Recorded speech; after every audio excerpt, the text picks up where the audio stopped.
This is the Lawrence County SportsNet, powered by LCAP. Gold heading back to Lawrence County. Your home for the County of Champions. Swing and a miss! A no-hitter in the WPIAL Championship game! The Mohawk Warriors have knocked off the four-time defending champion and are champions again. The Shenango Wildcats are the WPIAL champions. Elwood City, WPIAL champions for the first time in school history. Cox with it. Cox all the way in the jam again. The Red Hurricanes storming their way to another title. Swing and a miss. A one-hit masterpiece. Turn. Fake it to Maple, keeping himself, coming near side. Can they hit him? No! He got in! Will he get it? Won the state championship! Strike three called. Put another notch in the belt. Memorial Spartans three-peat. And Neshannock is the 2021 2A Girls Champion. Your voice for Lawrence County sports. The gold ball headed home to Newcastle. This is the Lawrence County SportsNet.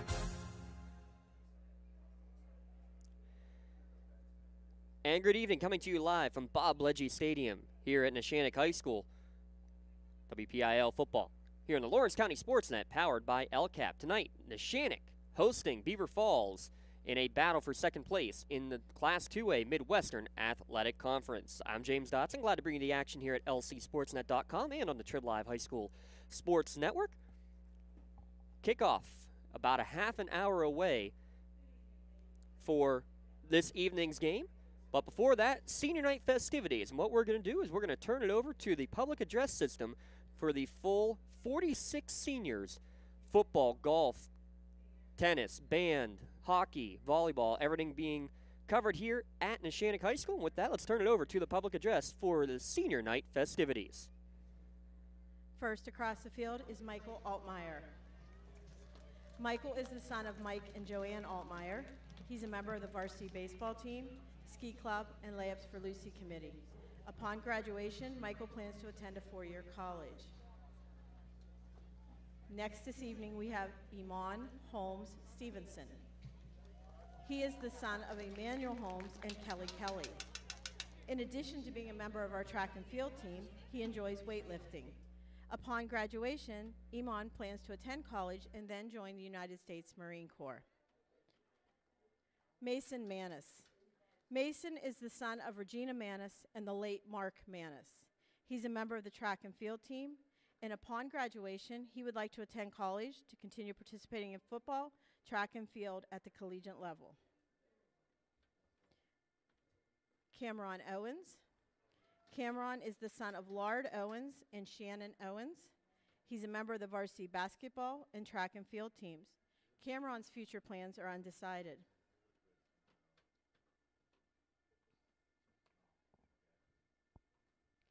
Jonathan Pallarino is the son of Rod and Melissa Pallarino. He is a member of FBLA and the Layups for Lucy committee. Upon graduation, Jonathan plans to attend college or university. Landon Schaefer is the son of Greg and Veronica Schaefer. He's a member of National Honor Society, track and field team, and upon graduation, plans to play football at the collegiate level and become an orthopedic surgeon. Kurt Summerfield. Kurt is the son of Kurt Summerfeld and Maria Summerfeld. He is a member of National Honor Society and Layups for Lucy committee. Kurt is also a member of the varsity basketball team, and he plans to attend Penn State University to major in biology. Next this evening, we have the members of our golf team. Samuel Ball. Sam is the son of David and Amy Ball. He's a member of FBLA, National Honor Society, and Layups for Lucy committee. He's also a member of our tennis team, and he plans to attend college to major in computer science upon graduation. Paul Latrena is the son of Ralph and Maria Latrena. He's a member of the Layups for Lucy committee and our varsity basketball team. Upon graduation, Paul is planning to attend college. Bain McGann. Bain is the son of Dr. Robert and Carlene McGann. He's a member of Ski Club, Layups for Lucy Committee, and he plans to attend college upon graduation to major in information technology.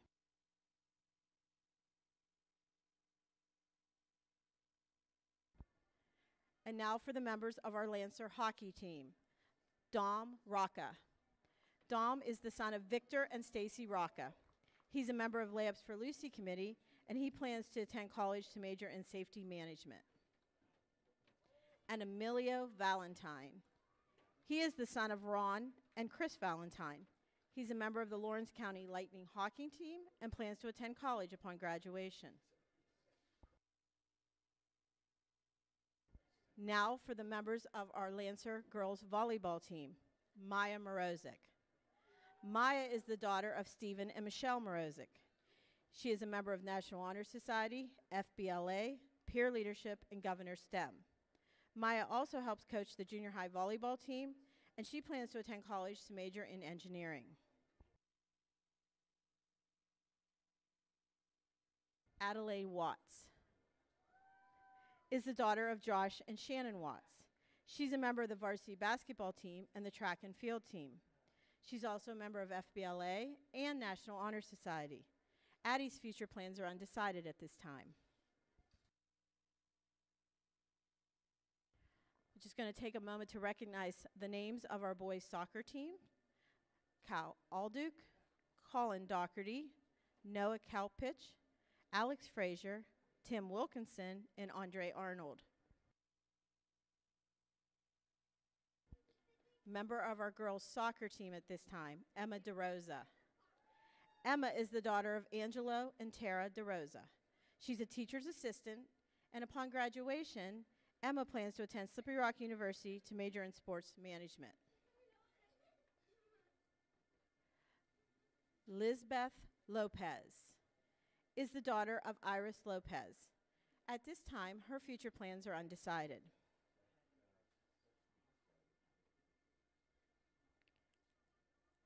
Laura Ribby is the daughter of Philip and Sean Lucas. She is currently studying with us as an exchange student from France this year. She's a member of our student government, and upon graduation, she plans to attend university to major in astrophysics or aerospace engineering.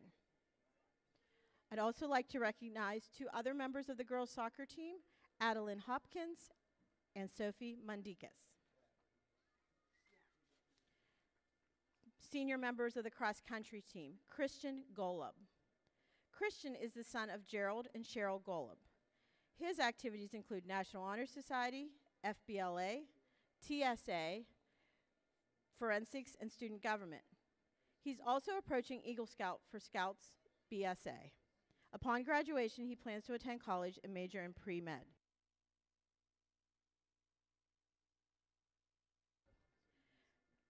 And now for members of our varsity cheerleading squad. Tori Kane. Victoria is the daughter of Brad and Vicki Kane. She's a member of National Honor Society, FBLA, and Layups for Lucy. Upon graduation, Victoria plans to attend West Virginia University or Penn State to major in criminology. Gianna Canciello. Gianna is the daughter of James and Leanne Canciello. She's a member of the varsity soccer team, FBLA, and Layups for Lucy. Gianna also serves as a third grade cheer coach and a lifeguard. Upon graduation, Gianna plans to attend Indiana University of Pennsylvania. Elena Janock. Elena is the daughter of John Janock and Carissa Janock. She's a member of Ski Club and FBLA. She's also a midget cheerleading coach, and upon graduation, she plans to attend college to major in marketing. Mia Hassan. Mia is the daughter of Mark Hassan and Carol Hassan.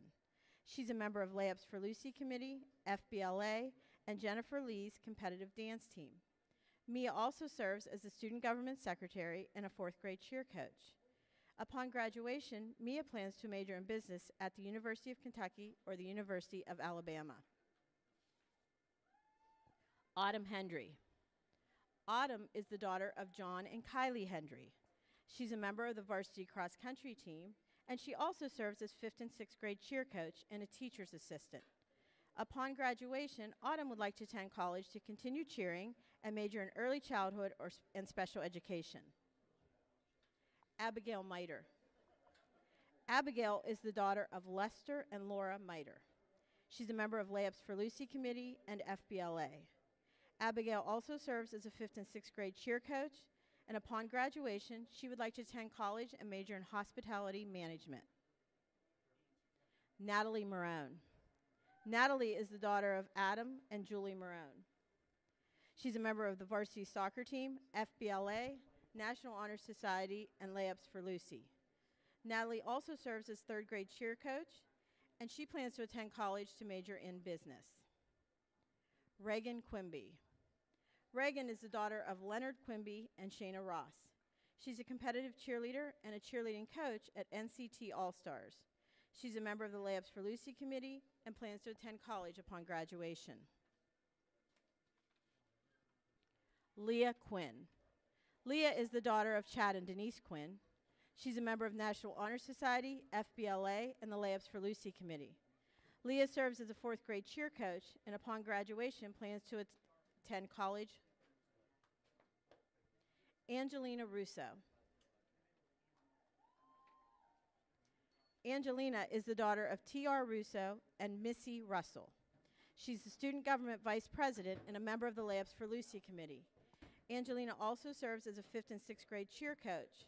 Upon graduation, Angelina would like to attend college to major in business. Skylar Vancevich. Skylar is the daughter of John Vancevich and Erica Hink Jevchek.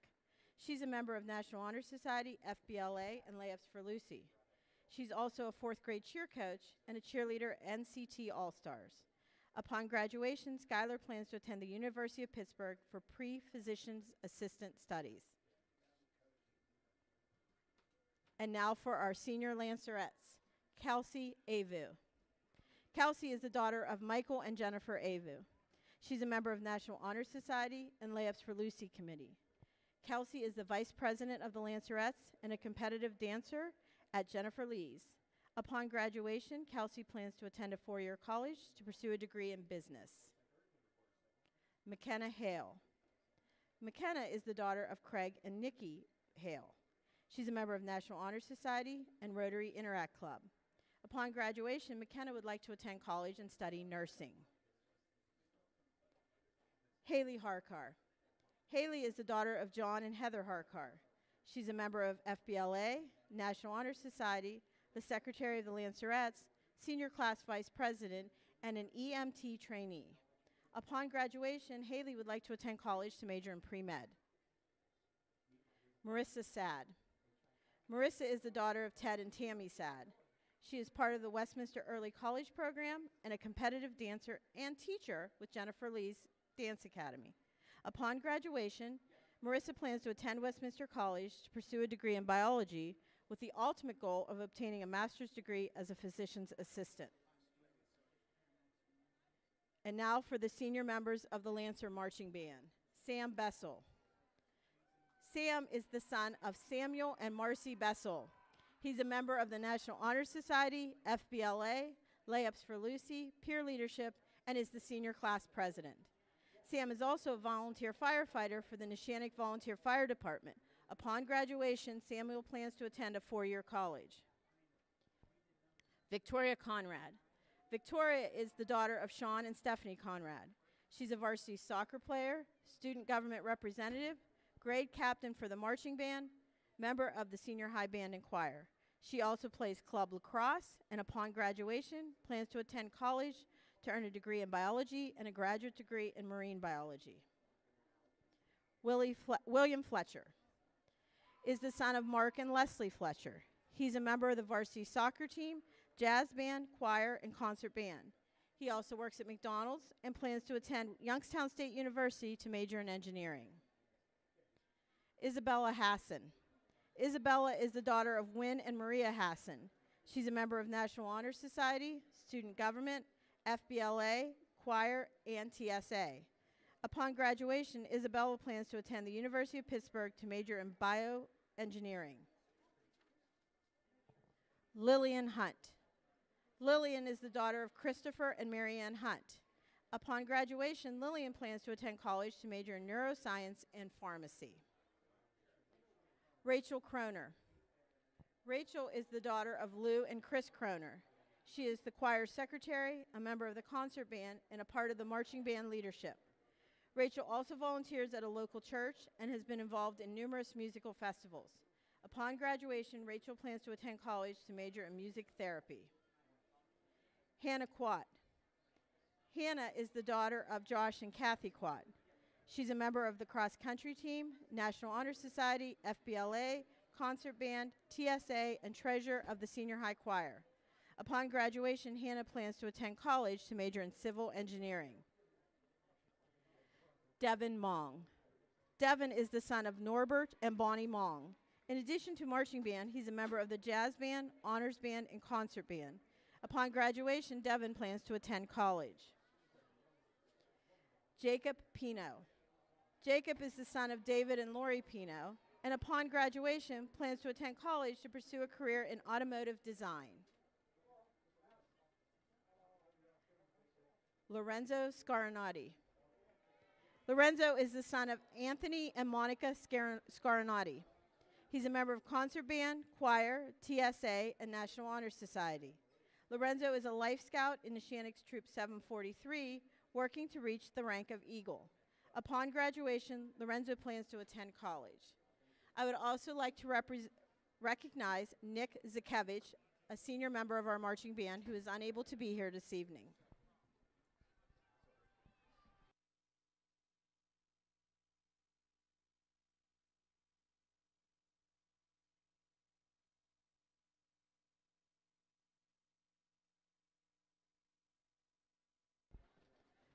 Congratulations to the 2021 Fall Sports Seniors. The administration, faculty, staff, and parents of the Neshannock Township School District wish the class of 2022 the best of luck. Thank you for your kind attention this evening. In workers' compensation, my clients are oftentimes not receiving their wage loss. They're not receiving their medical expenses. LGKG, they come to us so that we can put them in a position to pay their bills. If we're keeping our promises, our clients are getting the justice they deserve. Night festivities here at Neshannock High School on the Lawrence County SportsNet. Powered by LCAP. This is the Luxembourg, Garbutt, Kelly, and George pregame show for tonight's game between Neshannock and Beaver Falls. Luxembourg, Garbutt, Kelly, and George keeping promises. For over 80 years, your insurance company not always on your side, but the law offices of LGKG are. Visit them online for your free consultation, lgkg.com. Big game for second place here in the Midwestern Athletic Conference. Beaver Falls 4-1. In the conference, 4-3 overall. Neshannock also at 4-1 in conference play, 7-1 overall. Both teams coming in on 4-game winning streaks for the Tigers and for the Lancers. And before we get into dissecting this game tonight, I want to send out our thoughts, prayers, and condolences to the entire Bledgy family. Bob Bledgy, the longtime athletic director, coach, teacher, working for the district for over 50 years, passed away yesterday morning. Bob Bledgy, the stadium dedicated for him 12 years ago, was a head coach for 21 seasons, leading this team to 5 Tri-County championships here at Neshannock, and then a 20-year stint as athletic director here at Neshannock High School. Passed away yesterday morning after a long battle with illness, and somebody who mentioned he's worked with the district for 50 years and continued to come to sporting events at Neshannock High School long after his retirement from athletic director. Thoughts and prayers with him. As somebody who will always be with this Neshannock football program and the entire Neshannock school district as a whole. Our condolences go out to his wife, Pat, to his entire family.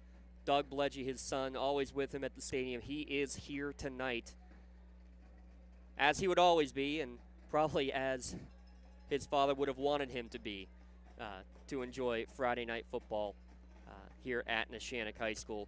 Doug and his grandson, and Bob's grandson, Mark, here in attendance this evening. Bob Bledgy, a stint of over 200 games coached in those 20 seasons.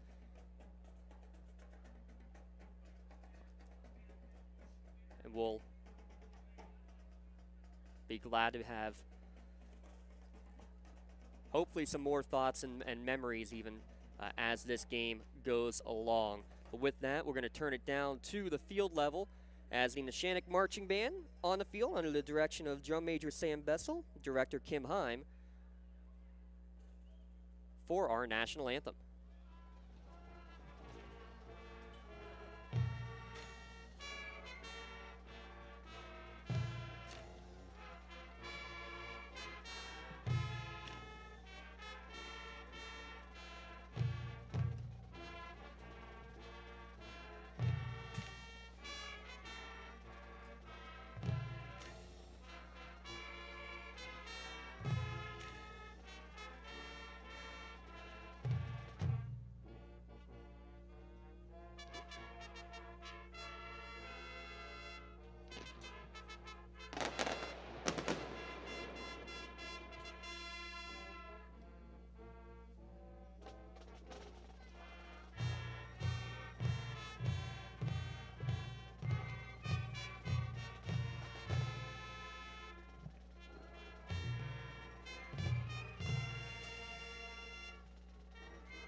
At this time, would you please direct your attention to the scoreboard as we honor the memory of Bob Ledgy, our stadium's namesake and loyal friend in Neshannock High School for 60 years.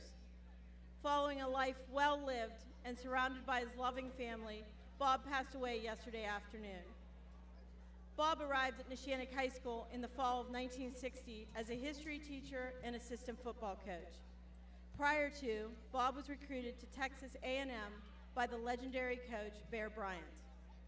Soon thereafter, his love for then-girlfriend Pat brought him back home and to Westminster College. Over the 60 years Bob was associated with Neshannock, he served as a teacher, assistant football coach, head football coach for over 20 years, athletic director, site manager, track official, resident historian, and a friend. A former player never visited town without stopping at Bledge's house to reminisce. Bob had an extensive knowledge of Lancer athletics and was well known for being an avid storyteller of all things NHS. If you wanted the answer, you asked Bob. Although his love for our school district was undeniable, his love for his family was even more evident. Though humble, Bob talked of his wife Pat, daughter Alexis, and sons Greg and Doug proudly and lovingly. His grandchildren were the gleam in his eye. Bob is a legendary Lancer. He will be missed by all generations. And at this time, please pause for a moment of silence in his memory.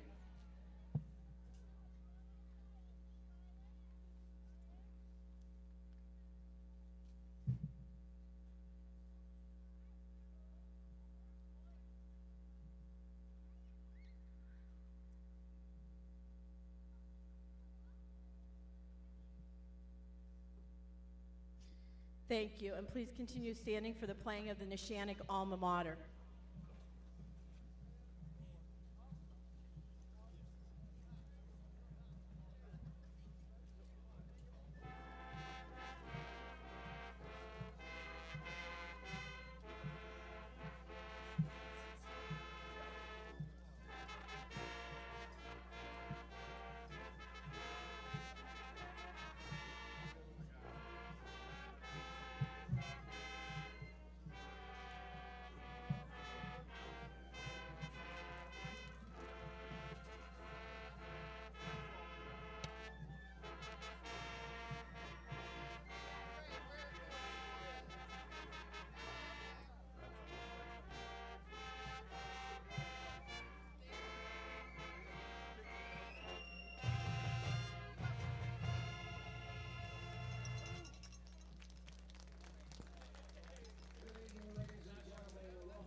your national anthem and alma mater here at Neshannock High School.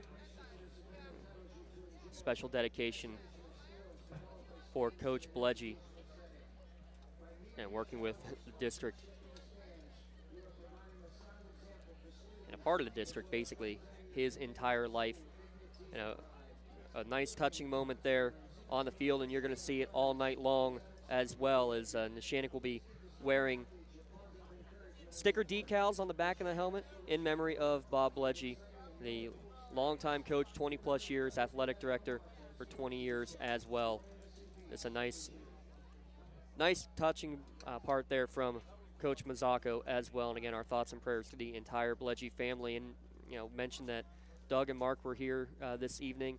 The entire Bledgy family wanted to come tonight. That just tells you how much Neshannock means to the entire family in the Bledgy household. So a shout out to them, because we know they are also at home watching during this tough time, because again, Neshannock sports means that much to the entire family. Our thoughts and prayers go out to them, and we will have Bob Bledgy in our thoughts all evening and through the rest of this season and beyond for sure. But with that, let's take a look at our competition tonight between Beaver Falls and Neshannock. Again, both teams 4-1 in the Midwestern Athletic Conference, 4-game winning streaks for both schools. And when you look at this game, you look at the fact that Neshannock has played these last 4 games, well, shorthanded is the best way to put it. They lost their top passer, rusher, and receiver when they lost to Mohawk a month ago. They've since got the quarterback, Kurt Sommerfeld, back the last 2 weeks. He's done very well in throwing the football, especially to Johnny Huff, 3 touchdowns for the two of them in the last 2 weeks of play. But the running game especially hasn't missed a beat, mainly due to the fact that you have the little big man getting it done in Peyton Weaver. 8.5 yards per carry and 11 touchdowns now on the season for him. And you also have the bruiser in Matt Iannelli getting the job done. Last week, though, it was a bit of a nail-biter early as Neshannock spotted New Brighton a 13-0 lead. A couple of first-quarter turnovers leads to 2 New Brighton scores, but Neshannock able to respond. 33 straight points. They end up winning that game by 2 touchdowns on the road. Mason Manis with a scoop and score that gave Neshannock the lead for good late in that second quarter. And I think the turnover battle is going to be really big tonight, as it is in any high school game, obviously, but especially with a Beaver Falls team that if they create the turnovers, it's usually a house call, normally taking it back for scores or getting it deep into opposing territory. So keep that in mind. The turnover battle crucial tonight, and also the fact that Neshannock they've struggled at times early in the game. It's falling behind and having to work their way back. And again, I think that starting quickly will be key for the Lancers tonight. Beaver Falls, let's take a look at their offense real quick as they get ready to take the field here this evening. Beaver Falls certainly not the ground and pound team that we saw 1 season ago. A couple of 1,000-yard rushers no longer with the program, but more balanced as a result. Quarterback Jaron Brickner, a junior, now with 1,300 yards on the year, 13 touchdowns in the air, and another 8 on the ground. Does a little bit of everything. Running back last week, Isaiah Aschenbacher.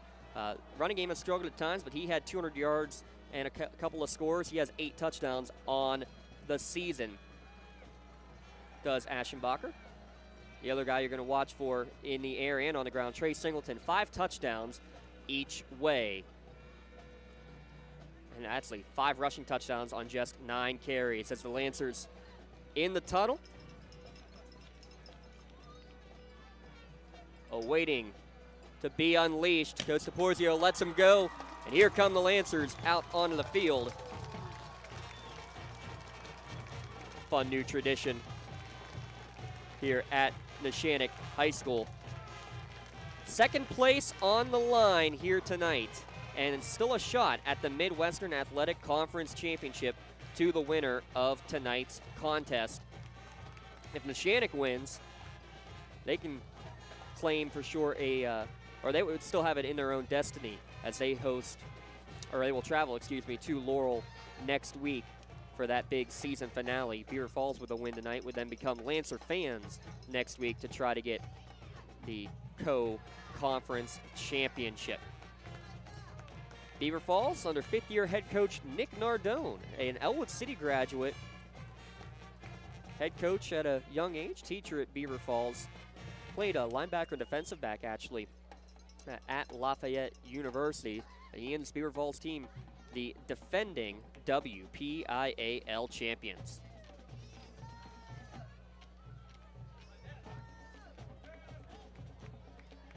The Lancer band exiting the field. Captains will be coming to midfield for the ceremonial coin toss.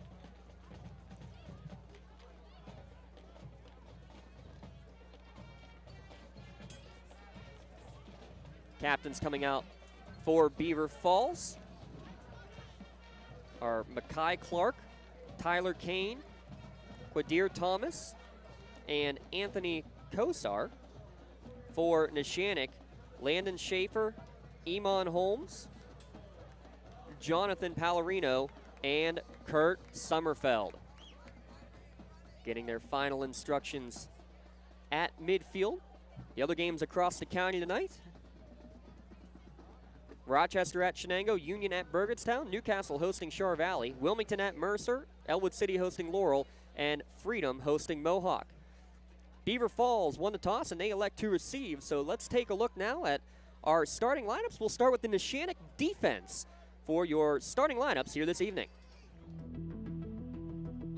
The starting defense for the Neshannock Lancers: defensive ends Landon Schaefer and Mason Manos. The tackle is Iman Holmes, with outside linebackers Jonathan Pallarino and Matt Ionilli. The inside linebackers this evening: Jackson Billick and Pat Argero.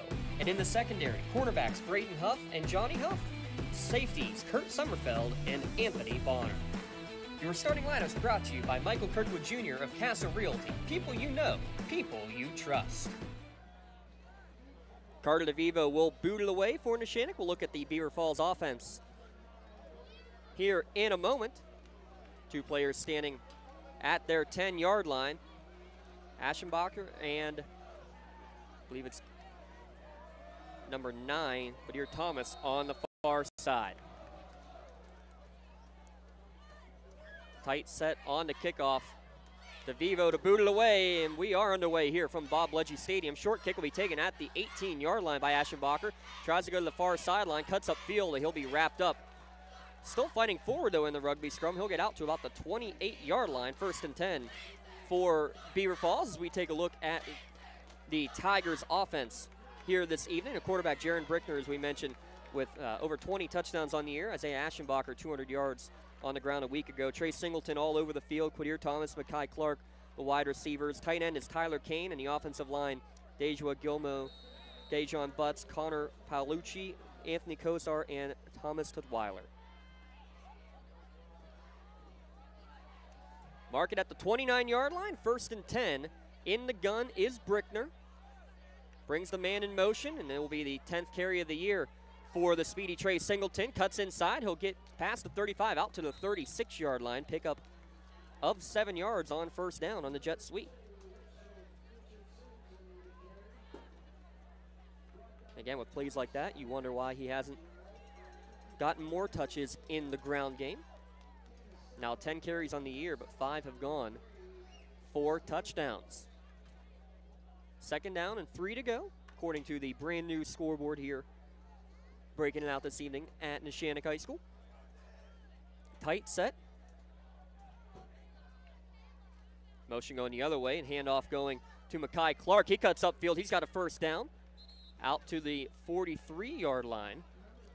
Pair of 7-yard gains in the first down of the game. Give another shout out real quick to Luxembourg, Garbutt, Kelly, and George. Our pregame show brought to you by LGKG, a law firm of AV-rated attorneys and super lawyers. They've been keeping promises for over 80 years. Check out lgkg.com to get your free consultation.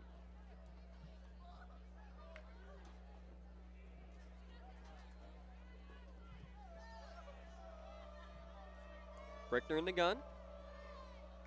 Again, Singleton, the motion man, fake to him. They're going to go into the flat to Singleton. Some space in front of him. Cuts inside, gets sandwiched by a trio of Lancer defenders. Jackson Billick in amongst them. But a gain out to midfield. 3 plays, 3 7-yard gains.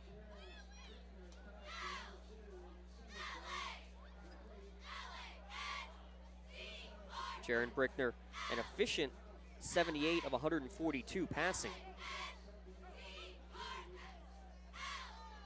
on the year as well.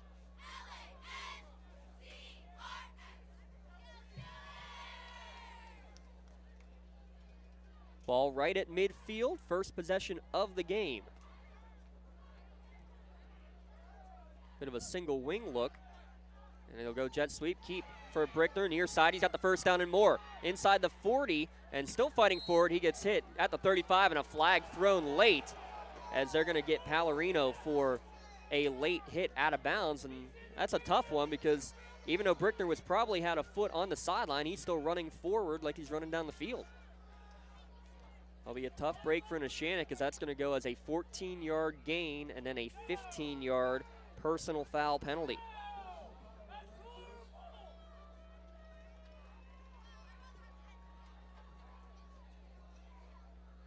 So march the ball all the way down the field. Down to the 22-yard line.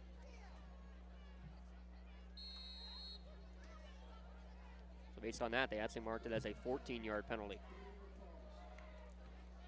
Another jet sweep action, trying to get to the outside. This time it's Thomas. He's going to bounce forward, and he'll be close to the sticks. It'll depend on the mark, but it looks like Kadir Thomas is going to get a first down.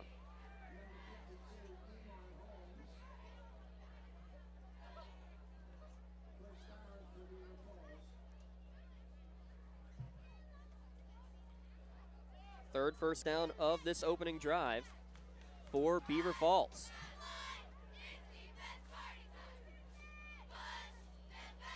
Tight formation, 1st and 10 from the 12.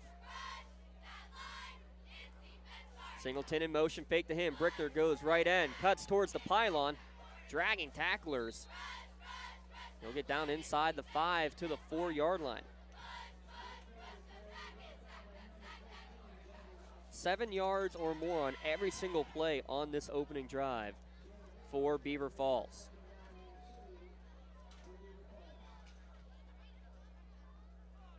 Second down and 2 at the 4-yard line as Beaver Falls has entered the red zone. Check out the red zone, redzonesports.com.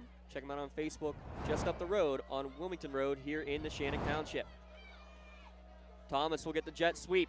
Plants the right foot, and he's into the end zone with the 4-yard touchdown run.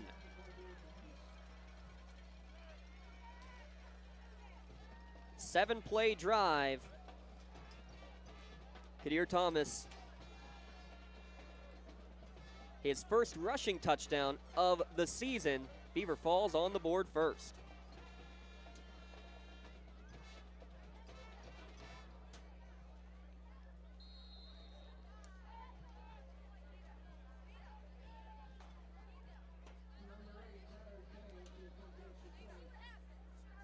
It'll be Tyler Kane to attempt the point after. High snap, barely get the ball down. Actually, they didn't get it down in time, and the kick is off the mark, no good. 6-0, Beaver Falls with the lead. We'll be back in a moment on the Lawrence County SportsNet, powered by LCAP. Whether you're hosting a big party, it's family dinner night, or you just need a place to go and watch the big game, the Crane Room Grill is the place to be. Need that something special for your upcoming event? Ask about the CR Brewing Company's custom brewing options to give your big day that personalized touch that your guests will never forget. Visit craneroom.com to see their full menu, or call in your takeout order now at 724-656-1553. The Crane Room Grill and CR Brewing Company, a winning combination. When a team needs to discuss their next move in a big game, coach calls a timeout. When you need to discuss your next move after your latest life endeavor, let Ponce's Insurance be your coach. At Ponce's Insurance, how we serve you is as important as the insurance we provide. Protecting those you love, the business you built, and the things you've earned. That's our job. At Ponce's Insurance online at poncesinsurance.com.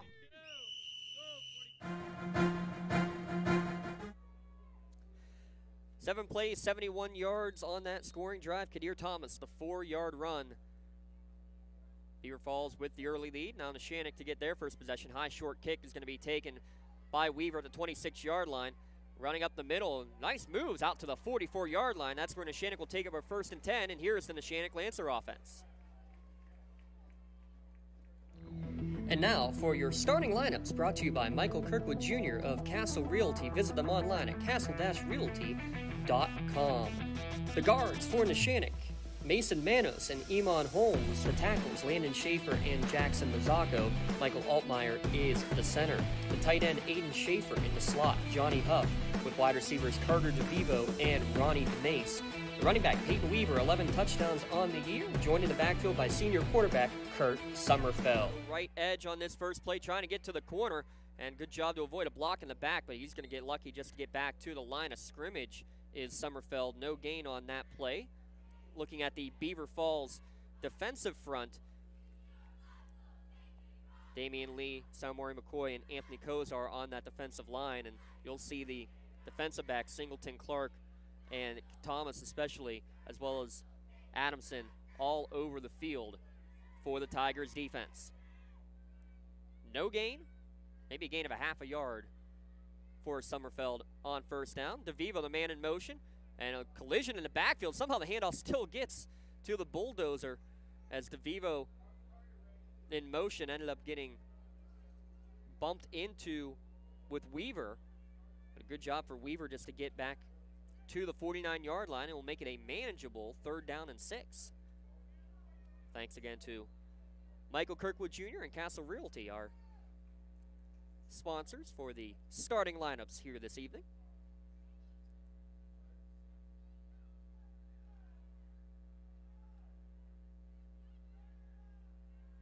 Two receivers each way. Weaver, the sidecar to the right. DeVivo, the receiver at the bottom of the screen. That's the tight end Schaefer in motion to the left. One-step drop, ball down the field, and it's going to drift just a bit too high out of the reach of Ronnie DeMace as the corner on that far side. Adamson was actually sneaking in a little bit. Good idea on the pass, but airmailed just a little bit, and it'll be a 3-and-out for Neshannock.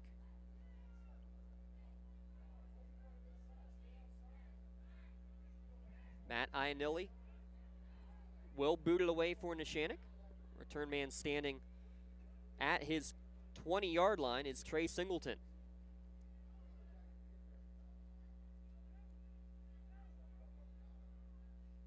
High snap, Ionelli, good ups to get to it, but the punt is altered as a result, and this one's not going to be a good one. It's going to be just a 2-yard punt.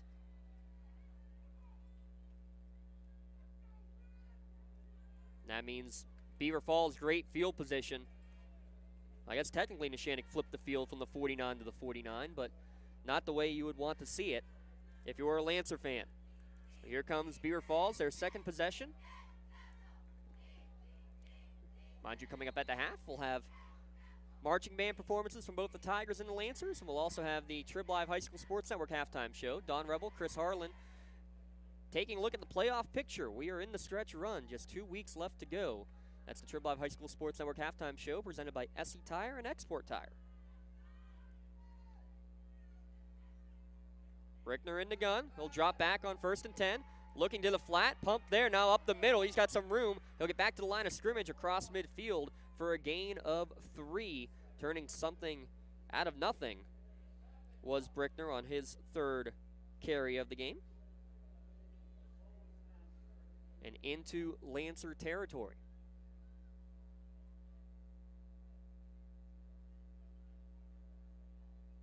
Jackson Billick,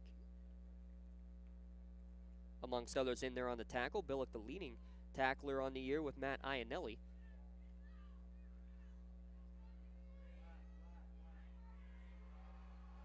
We'll send 2 receivers each way on 2nd down and 7. Play action, rolling to his left, and Singleton throw to the flat and hit right as the ball was caught. And what's the ruling? They will say it is an incomplete pass as the tight end never had full possession of the football. It was Kadir Thomas coming into the flat. Making the big stick was Braden Huff, and I think the right call made as he never had possession. Of course, the Lancer faithful below us will say otherwise.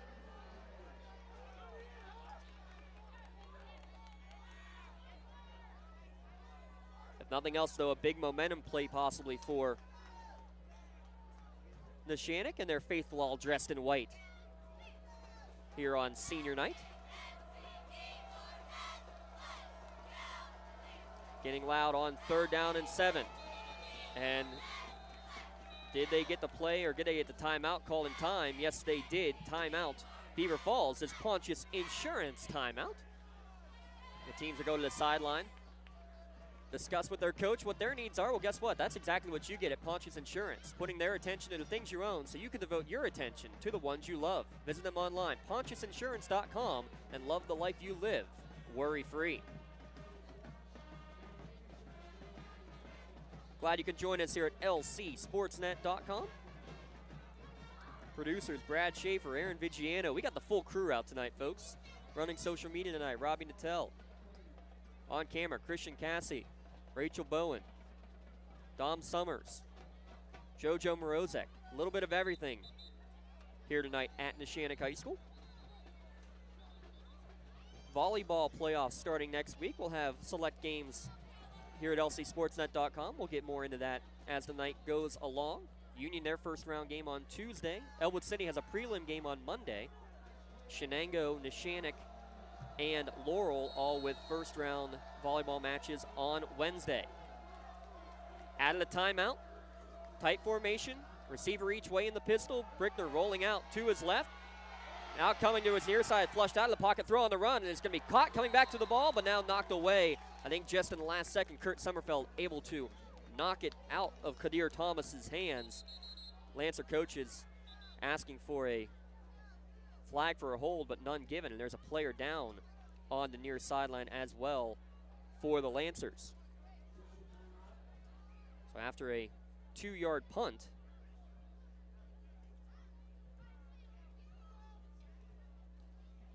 the Neshannock defense able to hold firm, but now taking an eye on the injured Lancer right in front of his own bench at the 45-yard line.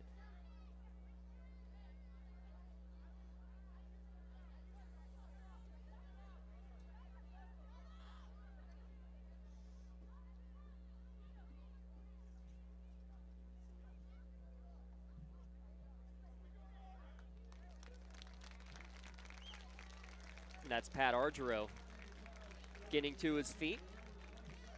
A little bit lame. Coming to the sideline, he'll take a seat on the bench. Sophomore, been playing well here at the linebacker position in this second half of the season. He'll get checked out. But Neshannock able to do their job on defense and force a punting situation, though it does look like that is the Beaver Falls offense still out on the field on 4th and 7. Coach Nargone with the gamble early. Brickner again, play action. He's going to roll back to his and throw it back to the right. Jump ball down the field. It's going to be incomplete. A little bit too high for Trey Singleton, so a gamble from Beaver Falls, and the Neshannock defense forces the 4 and out. Interesting sequence there. And now Neshannock will get that good field position right back, basically right where they punted it away at the 48-yard line. That gives us a quick moment to give a shout out to our friends at Joseph's Marketplace. I remind you about the 15th annual seafood sale coming up in December. Mark your calendars, December 15th. You won't want to miss it. josephsnc.com for more details. High snap, little forward pitch going to Johnny Huff. He'll get across midfield for a 3-yard gain, but a flag thrown right at the snap, which will tell you likely a procedure penalty coming here against Neshannock. Wonder if Huff might have been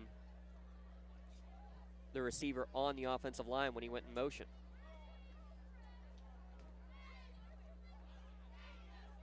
There it is, illegal shift, so maybe not everybody getting set. So that'll move the Lancers back. By the way, our officiating crew, John Dudo, the referee, Brian McCash is the umpire, head linesman Ron Churchin, line judge is Chuck Costanza, Craig Fontana, the back judge, and Rich Arafito is the side judge. After the penalty, it'll be first down, 15 to go.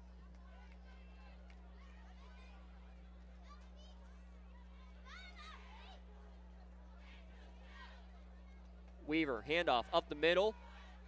Able to break away from one, but he's going to be lucky to get back to the line of scrimmage. It's coming right up the gut was number 28, Bricks Rawl.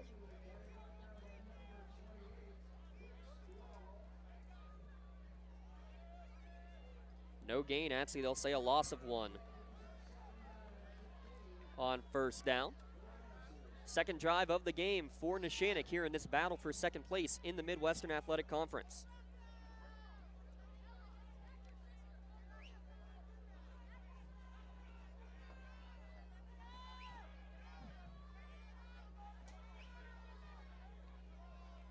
Summerfeld, play action. He's going to loft one down the middle of the field. Has a man open, and it's just over his hands.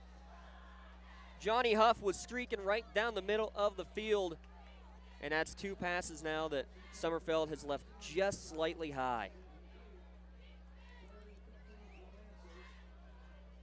You like the play call. Great play fake, too,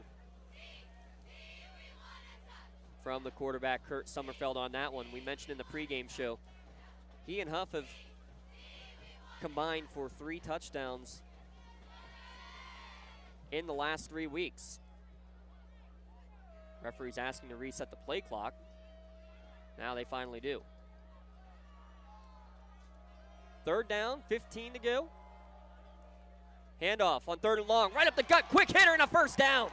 3rd and 16, give it to the little big man. Down at the 40-yard line, needed 16, he got 17. That's a big momentum first down for the Lancers.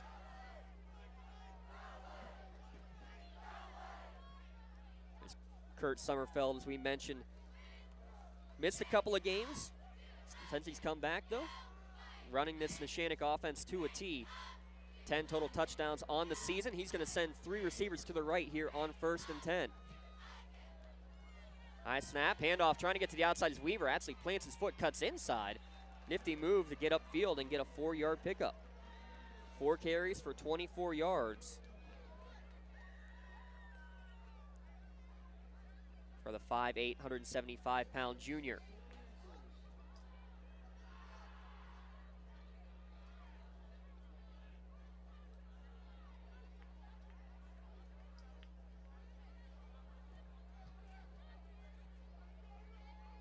Mark it at the 36-yard line. DeVivo and Huff in formation to the right. Fake. Summerfeld keeps it up the middle. Big hole. 20, 10. He's gone. Everybody fooled on that one, and Summerfeld takes it 36 yards to the house. Neshannock ties it up.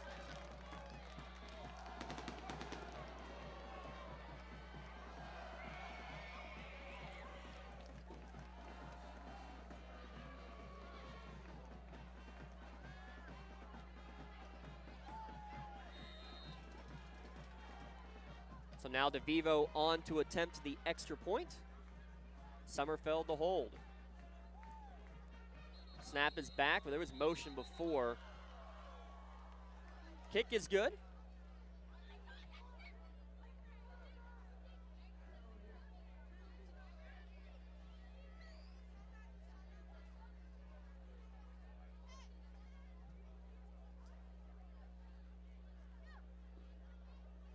It is a neutral zone infraction. They will retry, and it looks like they will move it up to the 1.5-yard line. A lot of teams choose not to do that, but Neshannock will push it up. Snap back, kick is up, right down Broadway, and now Neshannock with a 7-6 lead and a flag thrown late as Aiden Schaefer was down on the ground being held down, it looked like, by Anthony Kosher of Beaver Falls. The refs will take a look at the penalty while you take a look at a word from our sponsors. We'll take a break, be back in a moment here on the Lawrence County SportsNet, powered by LCAP.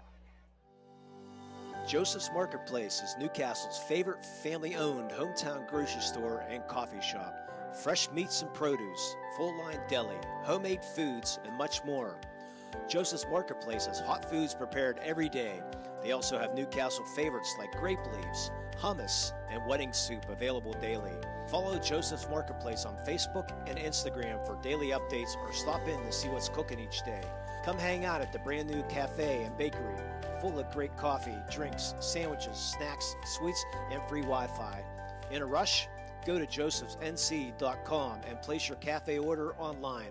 Joseph's Marketplace, family owned and operated since 1915. For more than 120 years, people have been relying upon Martindale Hubbell's AV preeminent rating to select their attorneys. If you're involved in a workers' compensation situation, you should do the same. LGKG has been AV rated for over 40 years.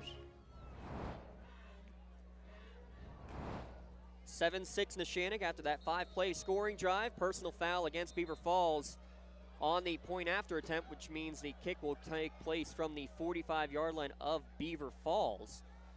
And you wonder, at this position, do you consider just a little squib or even like an onside? Even if you don't recover it, you're not giving great field position to the opposition. And instead we'll try to kick it deep and get it into the end zone. It'll be taken at the 1-yard line, bobbled there by Beaver Falls, and that's going to work even better than the surprise onside kick. Matt Iannelli making the tackle on Aschenbacher at the 7-yard line. Coach Mazzocco saying, we'll pin them deep. Trust our defense, the 5th best defense in Class 2A, allowing just 9 points per contest.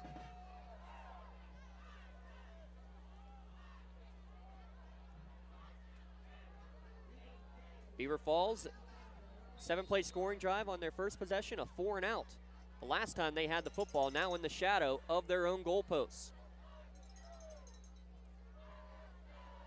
Richter, the pistol set, handoff. Aschenbacher is his first carry, spin move to get across the 10-yard line. Nice pickup of 5 yards for Isaiah Aschenbacher.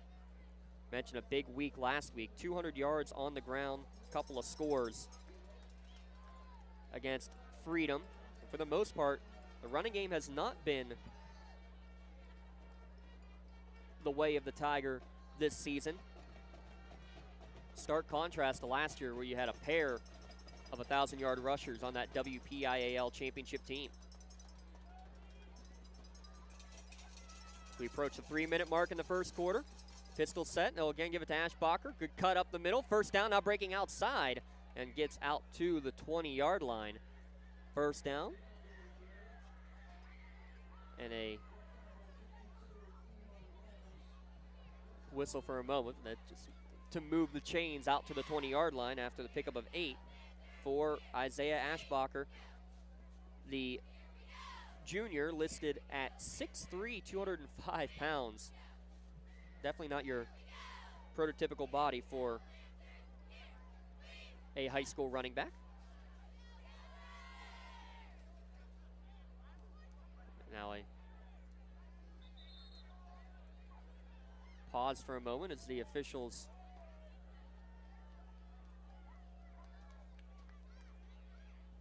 having a discussion, not sure what for. Now Beaver Falls heading towards the sideline. So while they get that sorted out, I want to give you one last chance. Tomorrow's the last day, the inaugural WPIAL food drive. Member schools of the WPIAL are competing to see who can raise the most meals for the Greater Pittsburgh Community Food Bank. For every 1 1/4 pounds of food donated, 1 meal can be provided, and for every $1 donated, 5 meals can be provided. Visit pittsburghfoodbank.org/WPIAL to donate now and help your school win a WPIAL award. Quick throw on 1st and 10 to the outside, caught by Singleton, and he's going to fight forward, stay in bounds, and he'll get past the 30 for a first down. Gain of 12 on the play for Singleton. At last count, Union was leading Class 1A still and was overall ranked in the top 10. Mohawk was leading Class 3A at last check as well, inside the top 20 overall. But all those food donations will count, as will any monetary donations through tomorrow night. Quick pass coming near side, again finding Singleton. Makes a man miss, look out! Stiff arm, cross midfield before he's dragged down by the shoulder pads, hanging on And making the touchdown saving tackle was the safety, Kurt Sommerfeld. Get the ball into Singleton's hands. That seems to be the name of the game right now for Beaver Falls. 24 yards on that pickup. From the shadow of their own goalposts, 3 straight first downs. Now the Tigers in Lancer territory.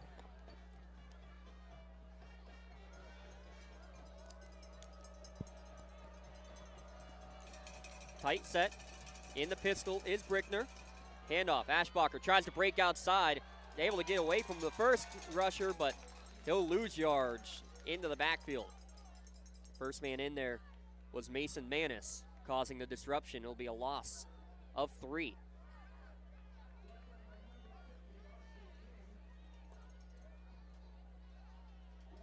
Austin King will get credit for the official tackle.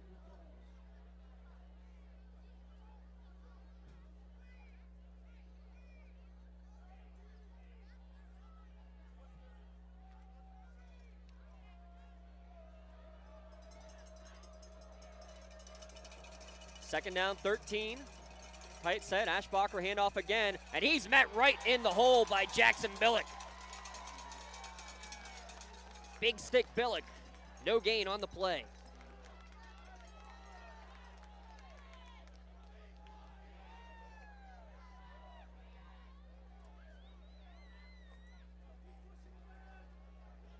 So 3rd and long now coming for Beaver Falls. Less than a minute to play in the opening frame.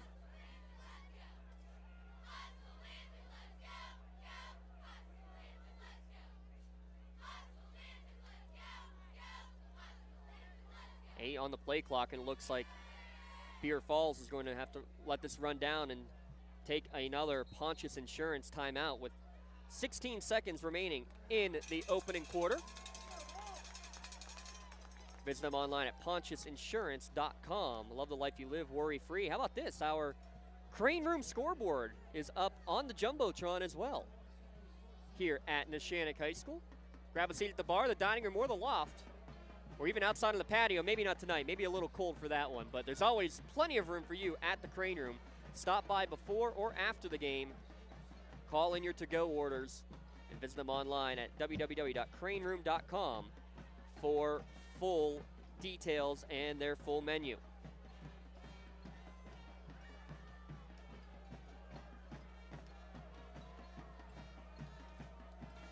Real quick, one last time about that WPIAL food drive. Remember, you can get your donations in through tomorrow evening to help your school, and the winning school in each of the 6 classifications will be recognized at the WPIAL Sportsmanship Summit coming up in a little over a month. Leave that summit at the end of November. Beaver Falls with 16 seconds remaining took the opening drive right down the field. 7-play scoring drive to start the game. This coming will be the 7th play of the current drive. Quentin Adamson was in there. He checks out, and Ashbacher back in the backfield on 3rd and long. Ashbacher going into the flat, flowing down the middle of the field, and that one's going to be just out of the reach. A burst of speed at the end from Kadir Thomas, but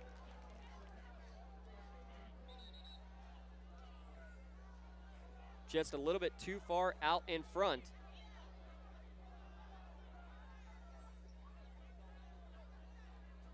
And another whistle.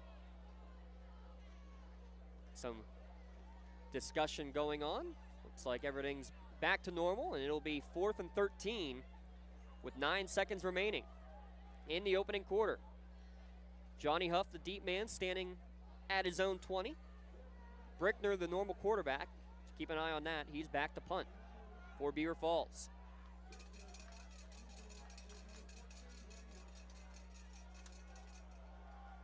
Snap is back. Good end-over-end kick, and a fair catch is going to be called for by Huff, backpedaling at the 11-yard line. Neshannock will have time for one final play here in this opening quarter. Coming up after the game, we'll have our Tri-County Principals post-game show, break down tonight's contest. We'll give out our LCAP player of the game, as well as our mainly chiropractic play of the game. Don't forget to tune in afterwards for recaps not only of this contest, but of every big game across the WPIL this evening. All the scores on the Trib Live High School Sports Network scoreboard show. Visit them at tribhssn.triblive.com.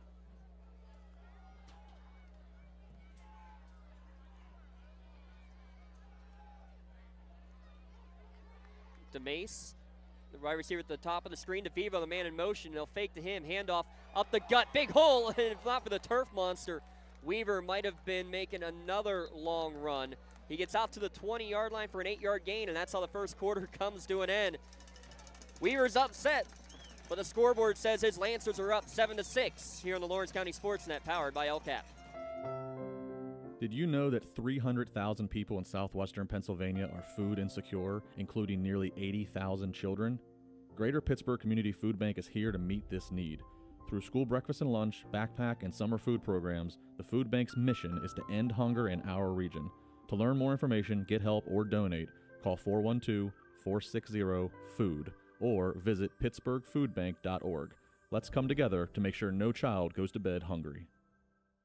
Wherever you're going, Axe can get you there. The bowling alley, beauty salon, and even the library. Axe can get you there safely. The grocery store, the pharmacy, and the bank. Axe can get you there comfortably. Going to work, visiting a friend, or just to relax at the park. Axe can get you there affordably. Axe is here to get you there safely, comfortably, and affordably. Choose Axe as your driving service and give us a call to schedule a ride. The Lancer Marching Band bringing us back here at Neshannock High School, Bob Ledgy Stadium, our venue for tonight's contest. Beaver Falls scored first. Neshannock a response on their second drive of the evening.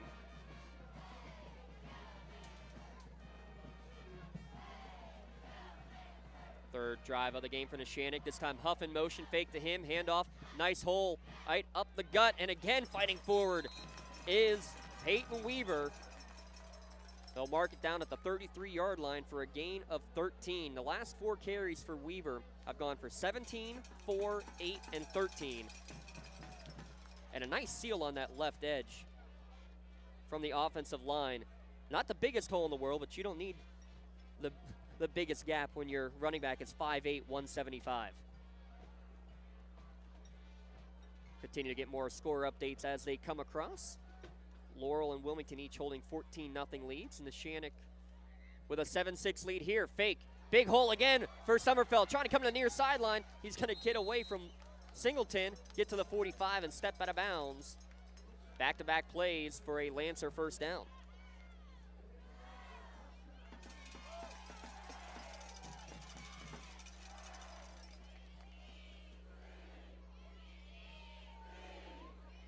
Lancer student section all decked out in white. We had a great student section battle last night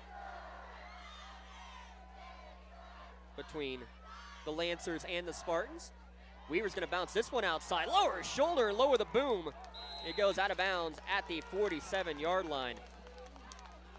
Great run right in the face of your camera right there here at lcsportsnet.com across midfield, and that's a pickup of 6 on first down. Neshannock staying ahead of the chains so far in this drive.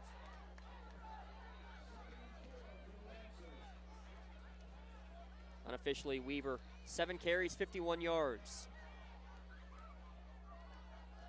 I have the Neshannock official stats next to us. We'll compare.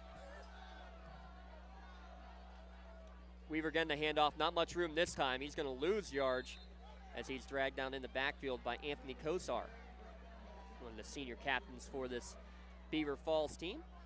Mark it at the 48. No gain. And a third down upcoming now for Neshannock. All runs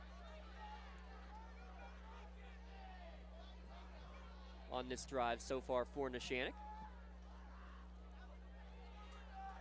Summerfeld, senior quarterback, gets the call. Breaks the huddle. 10 on the play clock. Off the man in motion, fake to him. Weaver up the middle, bounces off his own man, gets the first down. Across the 40 and down to the 38-yard line. Needed 4, he picked up 10. He basically bulldozed right over his own man. I think he sent senior Iman Holmes to the deck. But another third down run, and Lancers now 2 of 3 on third down conversions.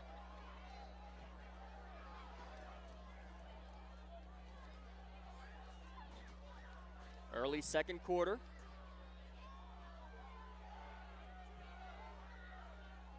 Huff the man in motion from the slot. Fake up the middle and a whistle and a flag. Pre-snap penalty.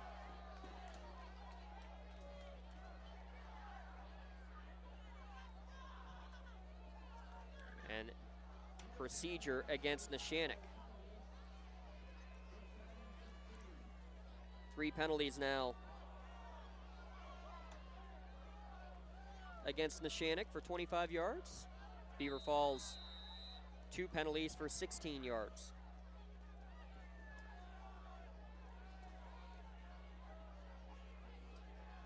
It'll make it 1st and 15, but folks, where they've marked it, it's 1st and 14, and the officials did see it. They only marked off a 4-yard penalty. So while they fix that up, give us a chance to give a shout out to the Red Zone Sports, making us all cozy with our LC SportsNet hoodies. Make sure you check out all the crazy stuff they got there. Pink out attire, Halloween attire, anything you could ask for Lawrence County. Pittsburgh Steelers, Westminster College, it's all there just up the road on Wilmington Road in Neshannock Township. Iannelli in the backfield, fake to him. Big hole for Summerfeld. What a cut up the middle. Inside the 20, comes near side, to the 10, to the 5, to the pylon. He's in there. Kurt Summerfeld, 44 yards. Another house call for the quarterback. His 5th rushing score of the season. Lancers extending their lead.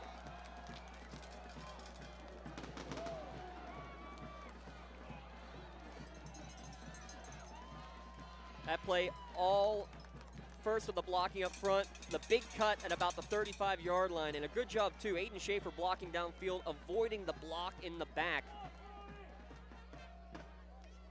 as Summerfeld made that cut. Low snap, Summerfeld's gonna try to throw it, and that's gonna be intercepted. Nothing that can be done for the return, though Schaefer making sure of that with the tackle. So conversion no good, but Neshannock with another Summerfeld touchdown lead, 13-6. Here on the Lawrence County SportsNet, powered by LCAP. When the high school season heats up, make sure you have the best gear to support your school. Head to the Red Zone on Wilmington Road in Neshannock for all your county sporting apparel needs. From sporting goods to custom apparel to embroidery and more, the Red Zone has it all. Quality gear for all 8 schools in the County of Champions. Stop by and enter the Red Zone or visit them online at theredzonesports.com. Score big at the Red Zone. Whether you're hosting a big party, it's family dinner night, or you just need a place to go and watch the big game, the Crane Room Grill is the place to be. Need that something special for your upcoming event? Ask about the CR Brewing Company's custom brewing options to give your big day that personalized touch that your guests will never forget. Visit craneroom.com to see their full menu, or call in your takeout order now at 724-656-1553. The Crane Room Grill and CR Brewing Company, a winning combination.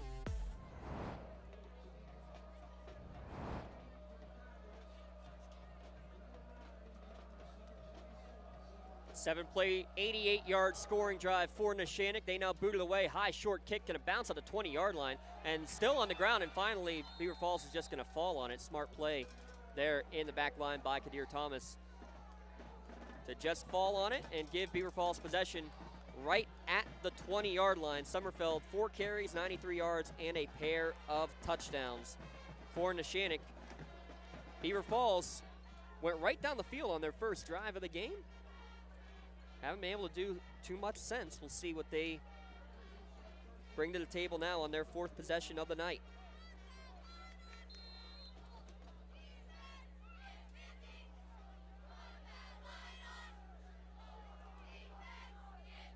Receiver each way in the tight formation. Brickner, student body left, trying to get to the corner, and he's going to be met by fellow number 11 at about the 23-yard line and dragged out of bounds for a short gain. Summerfeld on the initial hit.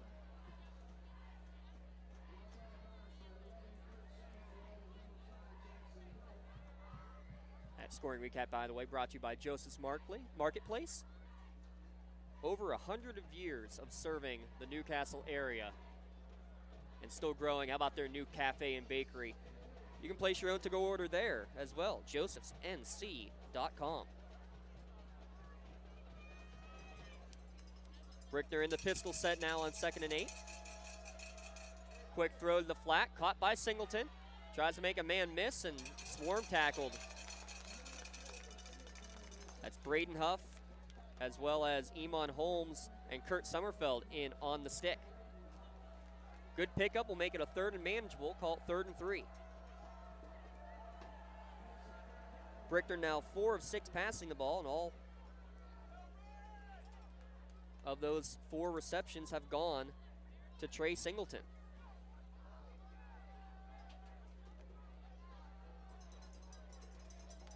Tight set. Ashbacher to the left of the quarterback. Singleton will get the jet sweep look, trying to go far sideline. He's upended. Short of the line to gain. Good job to keep his feet, but he's finally brought down. This is Braden Huff again making the tackle. And it's going to be 4th and short. Give a gain of 2 on the carry for Singleton.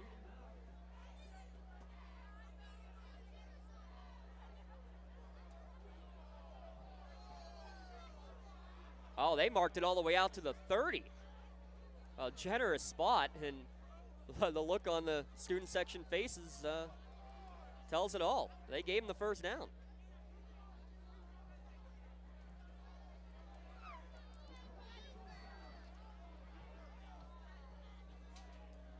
So the first 3rd down conversion of the evening for Beaver Falls. Fake the jet sweep up the middle, big hole for Ashbacher. Lowers his shoulder, and he's going to get out to the 40. No doubt about this one, 11-yard gain and the first down.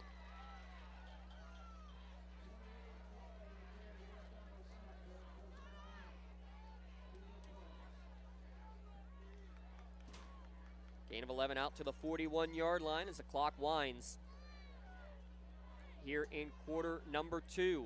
Battle for 2nd place. Laurel currently leading 20-6. That score down there, don't be alarmed. Flip-flopped on that. Laurel leading Elwood 20-6. Handoff Ashbacher up the middle, not much room this time. Mason Manos swallows him up after a short gain. Ashbacher averaging 6 carries per game. That was his 6th of the opening half here tonight. Good to see Pat Ardro back out there after going down with an injury as well for Neshannock.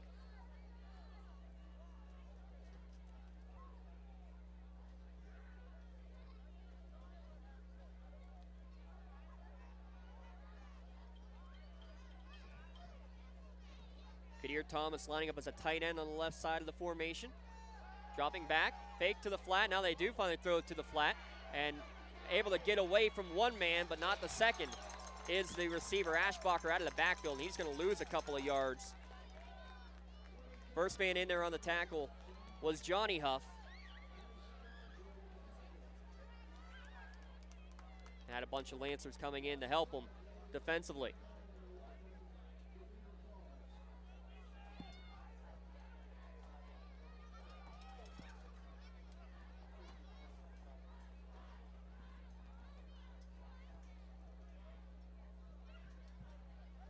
Loss of 2 on the completion to Ashbacher.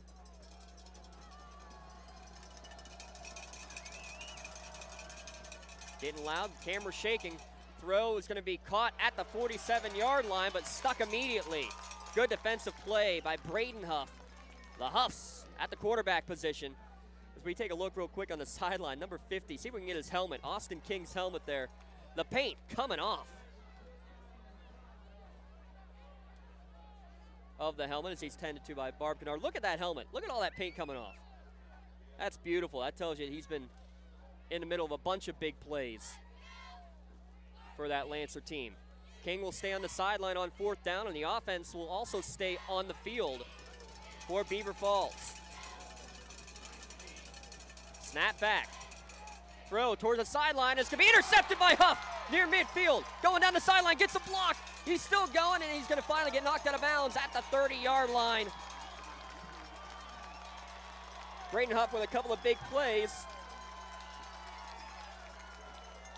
Looked like Brickner and Singleton maybe not on the same page on the pass. Only the 6th time Brickner has been picked off this year, but that one big for Neshannock as they take it down to the 30-yard line. Great field position coming for the Lancers.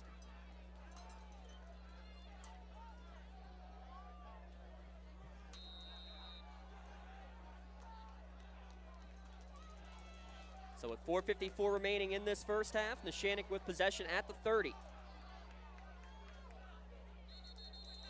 Try to pitch it to the outside, and I believe we had motion again against Neshannock. Ronnie DeMace, the wide receiver. Little too antsy.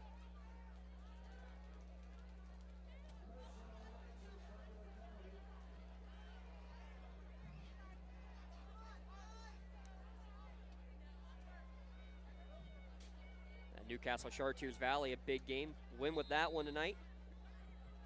Canes would be in the postseason.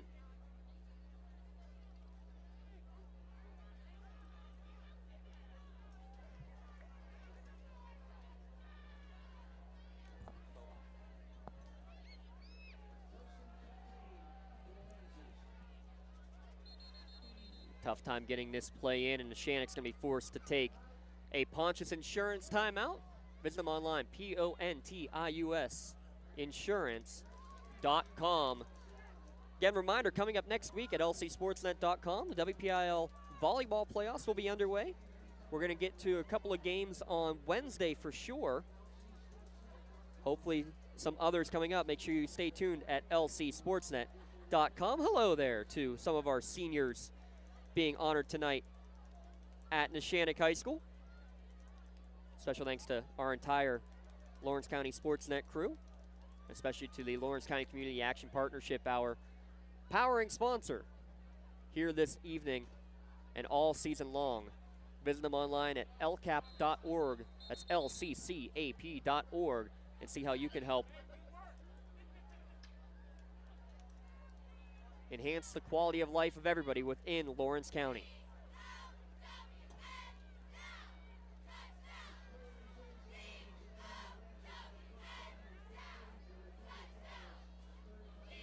Out of the timeout, 3 receivers set. Weaver to the right of Summerfeld. Fake to him, throw down the seam, and it's going to be intercepted. Jumping in front of the route was number 3, Makai Clark, looking for blockers in front of him. He's going to get out to the 40 before he's dragged down by the shirt by Peyton Weaver. And it looked like a man going up the seam, Johnny Huff, had a step, but the throw just a little bit too flat, and a great play from Clark to get the turnover right back.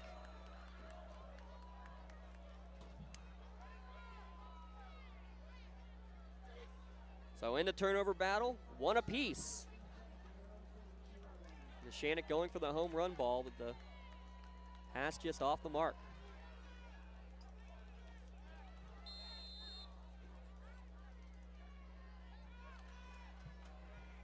So Beaver Falls back out onto the field, 1st and 10. Still plenty of time, 1 timeout remaining for the Tigers. Pistol set, handoff, Ashbacher trying to bounce outside. Now he's going to direct traffic going to the far sideline. Has men in front, look out across midfield. Stiff arm to the 40, tiptoeing the sideline down to the 30. Looked like a backyard football play the way that one worked out. Nothing to the right. Hey, I'll go back to the left and pick up about 28 yards.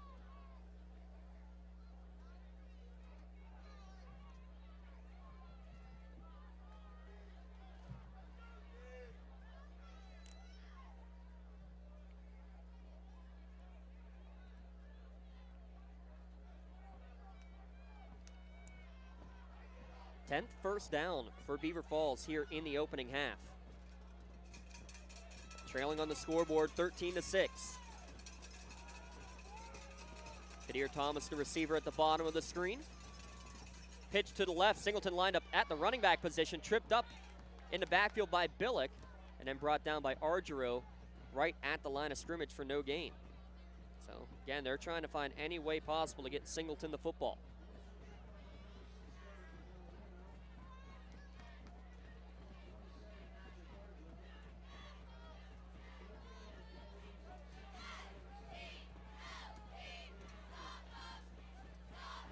Maybe a gain of a half a yard on first down there for Singleton.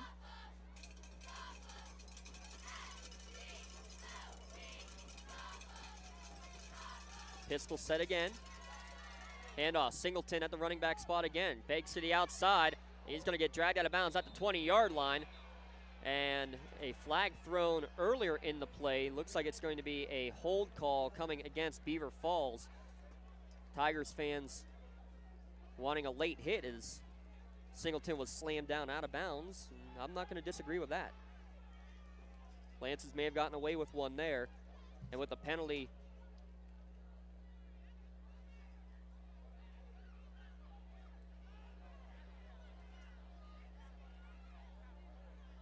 there is the call for holding. That will push Beaver Falls back. And now a flag thrown on the near sideline.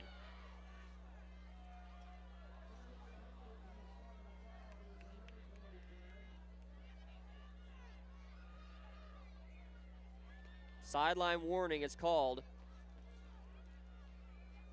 against Neshannock. So just a warning, but the next time it would be a 15-yard penalty.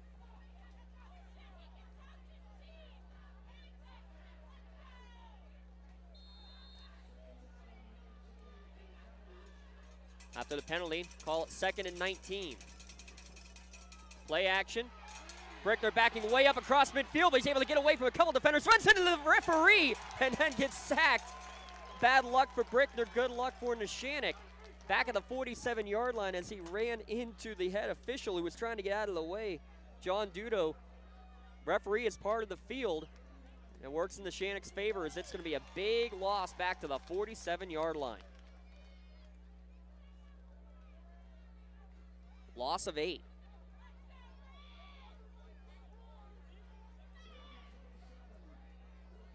Tough break for Brickner, who was able to get away from 2 rushers that were basically untouched. Now Brickner gets the play call, and with 5 seconds left on the play clock, he's going to have to take another Pontius Insurance timeout. Let's take a quick 30-second timeout ourselves here on the Lawrence County SportsNet, powered by LCAP. When a team needs to discuss their next move in a big game, coach calls a timeout. When you need to discuss your next move after your latest life endeavor, let Pontius Insurance be your coach. At Pontius Insurance, how we serve you is as important as the insurance we provide. Protecting those you love, the business you built, and the things you've earned. That's our job. At Pontius Insurance online at pontiusinsurance.com. I think the key to any attorney-client relationship is trust.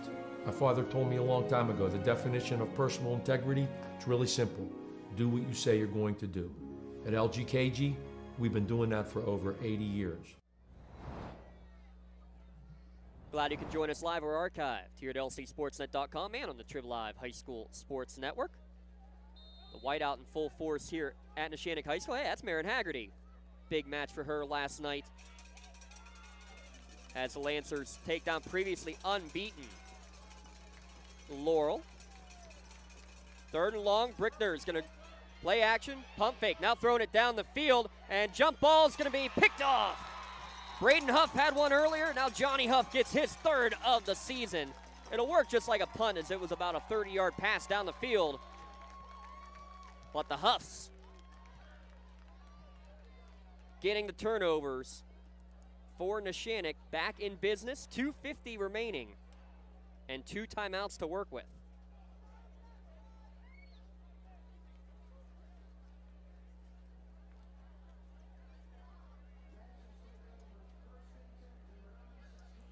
Good job of Johnny Huff to high point that football as well. A little bit underthrown on the deep ball.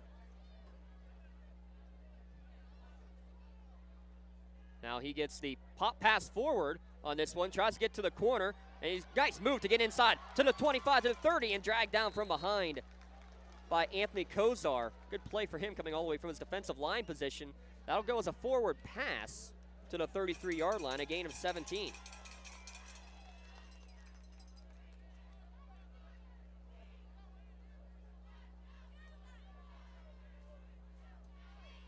Looks like a run, but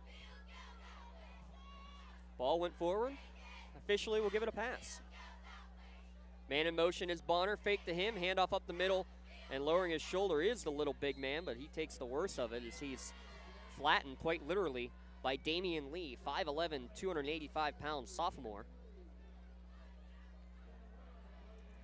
Weaver's 10th carry of the opening half, and now down under 2 minutes. Neshannock 2 timeouts, not in a whole big of a hurry at the moment. Not in full turbo mode yet. Trips to the top of the screen. They're going to pitch to the near side, though. Weaver lowers his shoulder, gets past the 40, and spins forward to the 42-yard line. Gain of 6, it'll be 3rd down and 2. We'll see what Coach Mazzocco chooses to do. I think if they get a first down here, they'll go into more of a hurry-up mode.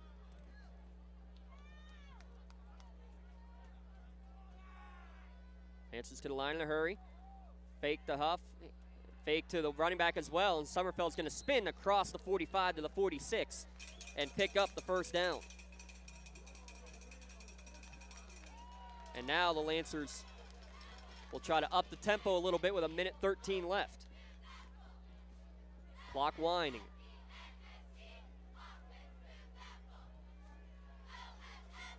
The Mace at the bottom of the formation. DeVivo at the top. Summerfeld fakes the handoff. Drops back. He's going to loft one down the middle of the field. Huff behind the defense. Makes the catch with contact at the 20-yard line. Able to hang on and absorb the hit from Singleton. 34 yards.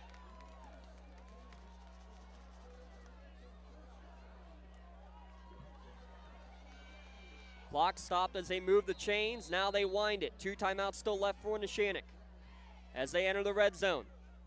Handoff, Weaver up the middle. Gets stood up right away, but keeps the legs moving. Look at the man. Picks up 4 yards, and he's given up 100 pounds. 110 actually to Damian Lee, and he pushed him forward for a 4-yard gain. Neshannock calls their second Pontius Insurance timeout with 36 seconds left to go here in the first half. Again, coming up here at the halftime break, we'll have the Trib Live High School Sports Network halftime show. But you'll not miss a moment. The marching bands, both for the Tigers marching band and the Lancer marching band, will have their full performances for you as well here at lcsportsnet.com. Nice crowd on hand, both for the Lancers and for the Tiger faithful, making their way up from Beaver County in this big matchup. And this is a huge drive for Neshannock. Reminder, they will get the second half kickoff. So if they can punch one in here or maybe get within range for Carter DeVivo to try to put 3 more points on the board, could be huge.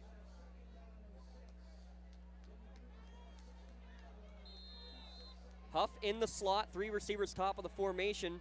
Furthest receiver in is Bonner. Option look to the left. They'll pitch it to Weaver, coming to the near side, and he's not going to get out of bounds. Great tackle by Tyler Kane to keep him in bounds. It'll be 3rd down. They mark at the 14-yard line, and maybe a good timeout here taken by Neshannock. Can't really spike it there. It would have been 4th down. 2 yards on that pickup, and that is the final Neshannock timeout taken with 21 seconds left to go. So right now you're calling 2 plays in the huddle most likely. You're giving a play for this 3rd and 4. Then you're also giving a play if you don't make the first down. If you do make the first down, you know you're going up there and spiking the football.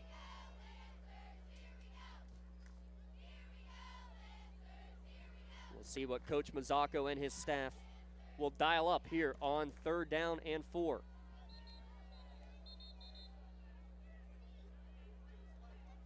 And also Also at the halftime break, we'll give you our first half scoring recap brought to you by Joseph's Marketplace. Take a look at more of those out-of-town scores here across Lawrence County as the stretch run continues. Trips right, 3rd and 4. Sommerfeld wasn't ready for the snap. He's able to corral it, rolling out to his right, going to throw it, and he's just going to be thrown towards the pylon in an incomplete pass. And unfortunate there is snap was made. The line was ready for it, but none of the skill position players were. So that means on 4th and 4, it'll be a field goal attempt coming, it looks like, for Neshannock. It'll be marked at the 21-yard line. Sommerfeld to hold from the near hash. DeVivo on to attempt the extra point, the field goal. 31-yard attempt. Snap is back. Ball down, kick is up, plenty of leg. And it's good.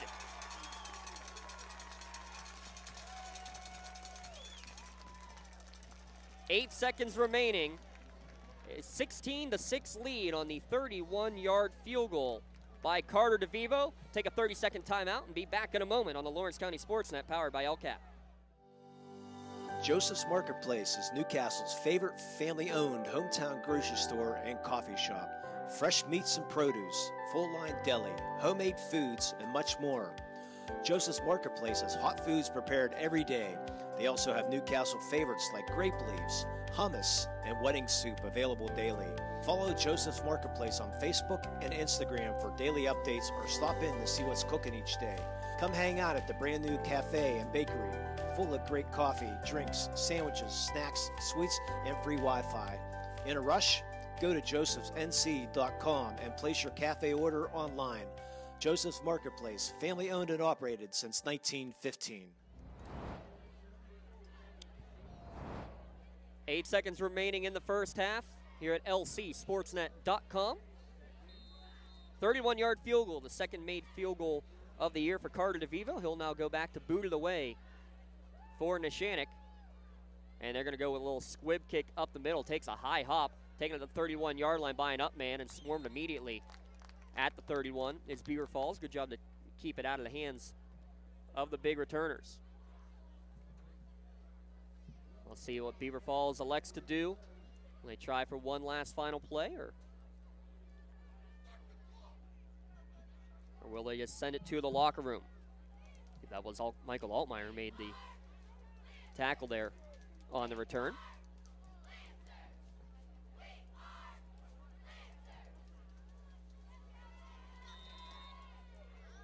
There's the whistle for ready to play.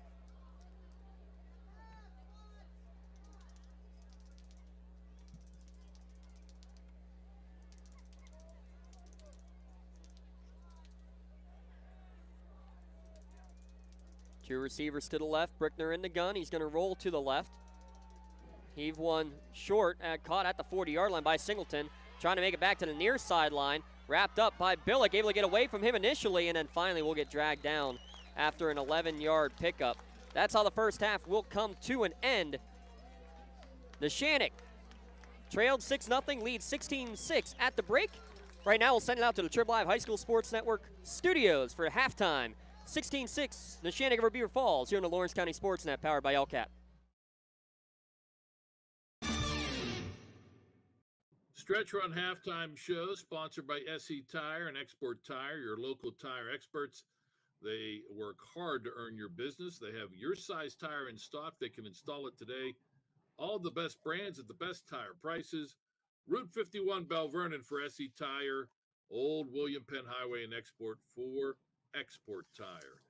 It is week 8 of the WPIL football season, and as we have always done and will probably continue to do these last couple of weeks, Chris Harlan, we focus in on the playoff picture. A little different this year. Different size brackets, little different the way they're picking, not the same number of teams from the same conferences. So it takes a little bit of learning this year to figure out how it all works. Yeah, you know what? The smoke pilfers out of the head when I start learning. So, it's not a new pope we have. It's just me trying to figure things out. All right, here we go. In 6A, 5 teams make it. It appears we know the 5. 2 are officially in, Mount Lebanon and Seneca Valley. Central Catholic, North Allegheny can clinch with wins here in week 8. Cannon McMillan looks like they're going to get in. Looks like they're going to be locked into that 5 spot.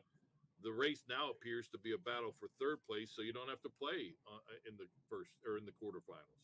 Yeah, and that's an important one because the top 3 teams get buys. And yeah, 2 big games: Seneca Valley, Mount Lebanon tonight, North Allegheny at Seneca Valley next week. Those will, they'll probably decide there who gets that 3rd bye. And one other note: we still don't know where the 6A final will be played. The Denver Pill's probably going to say that sometime soon. We're going to find that out. 5A will start in the Big East Conference. Penn Trafford has clinched. Gateway Franklin Regional in good shape. Northeast Conference here in 5A, top 4 teams make it into the postseason. Nobody has clinched from the Northeast Conference because there's 4 teams tied for first place coming into week 8. Pine Richland, Penn Hills, North Hills, and Fox Chapel.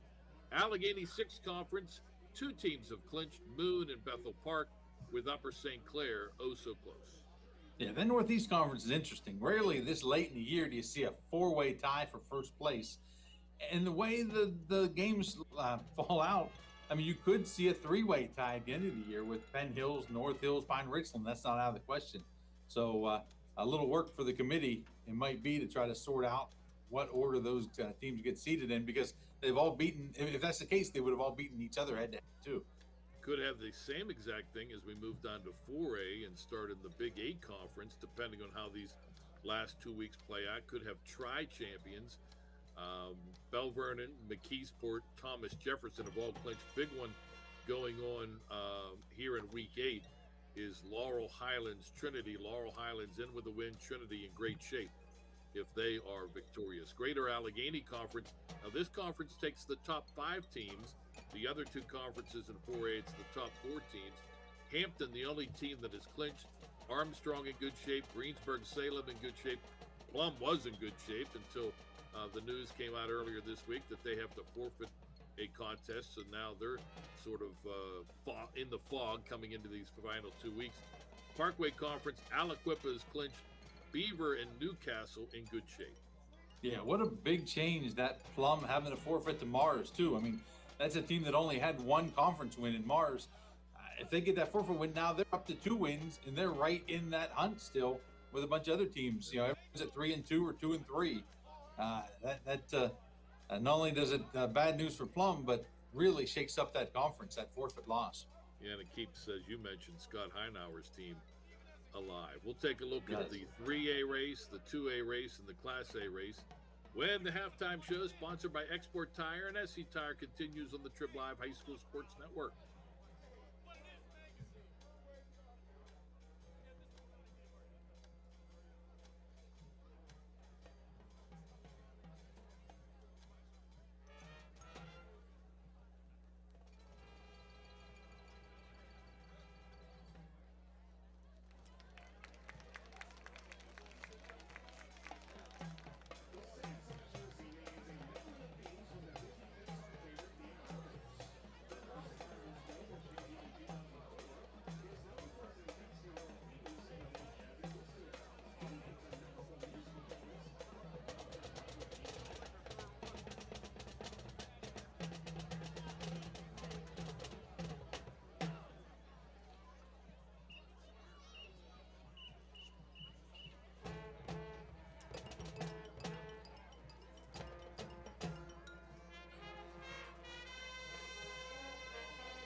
Halftime here at Bob Legge Stadium. That's the Beaver Falls Fighting Tiger Marching Band under the direction of drum majors Danielle Gibson and Caitlin Glitch. A little bit of All-Star, a little bit of the Incredibles. And it was an incredible first drive for Beaver Falls in that first half. Right down the field after taking the opening kickoff. 7 plays, 71 yards. Kadir Thomas, a 4-yard touchdown run to kick off the scoring, but it was all Neshannock after that. After they go 3 and out and a 2-yard punt, Beaver Falls goes 4 and out near midfield. The Neshannock defense came up big there and then started piling on the offense. Kurt Sommerfeld on the quarterback keeper, 36 yards untouched to the house. Kick was good, made it 7-6 after Beaver Falls had missed their extra point. That was the score at the end of the first quarter. Neshannock's next possession, a 7-play drive, 88 yards on that drive. Sommerfeld again on the keeper, weaving, dicing all around the field, and then diving to the pylon for the 44-yard touchdown run, an early nominee for our Melee Chiropractic play of the game. Kick was not attempted on the poor snap, was 13-6 Neshannock at that point. After teams traded interceptions on the next 3 drives, 2 thrown by Beaver Falls, 1 by Neshannock. A 31-yard field goal after the 2-minute drill drive for Neshannock, a 7-play drive. 31-yard field goal from Carter DeVivo, his second of the season, makes it 16-6 Neshannock at the halftime break. Real quick, some halftime stats. 223 total yards for Neshannock, 152 yards for Beaver Falls. For Neshannock, 172 of those yards coming on the ground. With that, we'll send it back down to the field level. The Neshannock Lancer Marching Band under the direction of Miss Kim Heim and drum major Sam Bessel out there on the field.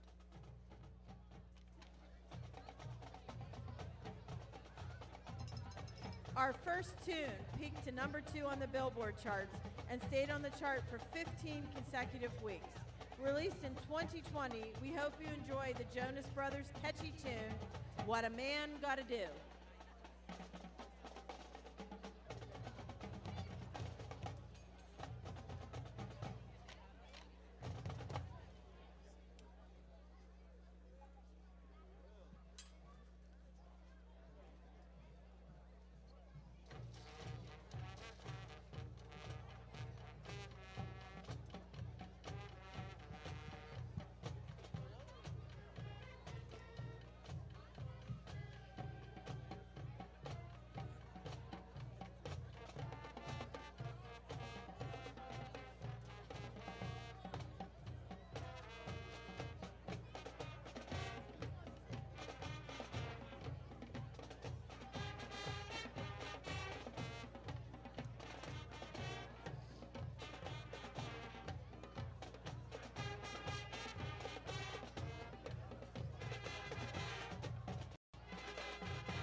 Our next selection will feature our Lancerettes, led by seniors Kelsey Avu, McKenna Hale, Haley Harkar, and Marissa Sad. This hard rock cover was released in 1981 by Joan Jett and the Blackhearts. The single was certified platinum by the Recording Industry Association of America and was inducted into the Grammy Hall of Fame in 2016. Here is I Love Rock and Roll.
Originally written in 1930, this next classic has performed by several artists over the years, the most famous being the 1960 version by Ray Charles. Rolling Stone named this version the 44th greatest song of all time, featuring our seniors Victoria Conrad, Willie Fletcher, Isabella Hassan, Lillian Hunt, Rachel Kroner, Hannah Quat, Devin Mong, Jacob Pino, and Nick Zakevich, along with Lorenzo Scarnati, and conducted by senior Sam Bessel. Please enjoy Georgia on My Mind.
Please give another big round of applause for our Neshannock Lancer Marching Band. The band gives a big thank you to the Neshannock School Board administration, faculty, staff, band members, and community members for their support of the music program. On behalf of the band, I'd like to wish you a great evening and go Lancers! Need new tires in a hurry? SE Tire has your size tire in stock. Install today. Before you hit the open road, see the tire experts at SE Tire. We do tires and we do them right. Before you hit the open road, see the tire experts at Export Tire. We do tires and we do them right. If it has wheels, we have the tires. Export Tire, your commercial tire headquarters.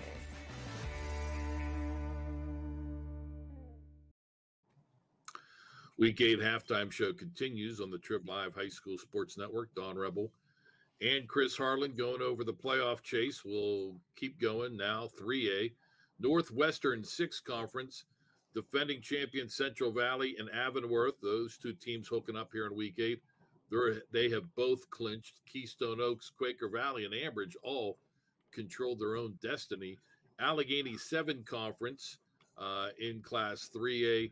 North Catholic has clinched. Freeport has also clinched. Deer Lake's 1 win away from clinching a playoff berth. And in the Interstate Conference in 3A, Elizabeth Forward is in. Southmoreland is close. Mount Pleasant close. South Allegheny close. It's been a while. 2012 was the last time the Gladiators made it to the postseason. Yeah, I think Ambridge is an interesting one because earlier this year they had the longest losing streak in the WPL, longest active streak. They broke that one under first-year coach Sher McBride. Now they've got a big game tonight with Quaker Valley where if they got to win tonight, not only could they break that streak for losing, they might get in the playoffs this year. I mean, 2 wins looks like it would be enough in that conference. So a big one tonight with the Bridgers hosting the Quakers in Amber. Amazing story to be their first trip since 2015. All right, Class 2A, 4 conferences. This a little unique in that the top 4 go from 2 of the conferences. Top 3 are guaranteed from the other 2. We'll explain all that as we go along. 3 Rivers Conference is one of those where only 3 are guaranteed. Stowe Rocks is clinched. Both Western, Beaver, and Southside are close, 1 win away from earning a playoff berth. Allegheny Conference, the other one that only 3 are guaranteed. Sarah Catholic is in. Steel Valley, numerous things would have to happen for them to not to get in. Steel Valley, Sarah, big showdown next week. Allegheny Conference and the 3 Rivers Conference, one of the 4th place teams will also earn a playoff berth. That's because in the Midwestern Athletic Conference, they'll take 5 teams. Laurel, Neshannock, Beaver Falls have all clinched. And in the Century Conference, Washington, Chartiers, Houston, and McGuffey have clinched. One more team will come out of the Century. Yeah, I think 2A really shows how the WPL changed the way it's doing conferences and playoff qualifiers and everything this year, where, before they tried to get evenly sized conferences. So the conferences would all have about the same number of teams. This year, they went away from that. Now you're seeing it, some will have 2 or 3 more teams than another, or they tried to make it more geographically friendly and said, hey, if it doesn't work, we're not going to take a team and make them go somewhere else that's not close by. We're going to just make it a bigger conference. And then they came up with a formula. Bigger conferences get more teams in the playoffs. Smaller conferences get fewer teams. It's the first time, and we'll see how it works. I think it has promise. We'll see how teams like it here as we get into the playoffs. Yeah, the emphasis on geography in making up those instead of sending some team off and wild goose chase every road game. Making it fit, making it work, and kudos to the committee for thinking outside the box in that situation. Finally, Class A, 3 conferences, top 5 teams go, so it'll be a 15-team tournament. Big 7 conference. Cornell threatening to run away and hide with the conference championship. They have clinched a playoff berth out of the Big 7. The other teams in pretty good shape, Rochester, Shenango, Olsh, Fort Cherry. In the Eastern Conference, Clareton has clinched. Bishop Canevin has clinched. Greensburg, Central Catholic, and Leechburg close. Leechburg, that would be their first playoff team since 1988, ending the longest drought. And in the Tri-County South, West Green has clinched. Carmichael's has clinched. Mapletown, California, and Monessen looking pretty good. Yeah, Leesburg making the playoffs could be the story of the year. It's just, like you said, 1988, the longest streak. They had the longest absence from the playoffs by 12 years. I think next closest was Brownsville for 2000. So yeah, 1988 for Leesburg. They got 2 games, Imani tonight, Greensburg Central Catholic next week. They get 1 win, like you said, and they're in.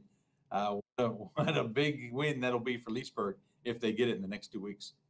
Halftime show sponsored by SC Tire and Export Tire. Enjoy the second half here on the Trib Live High School Sports Network.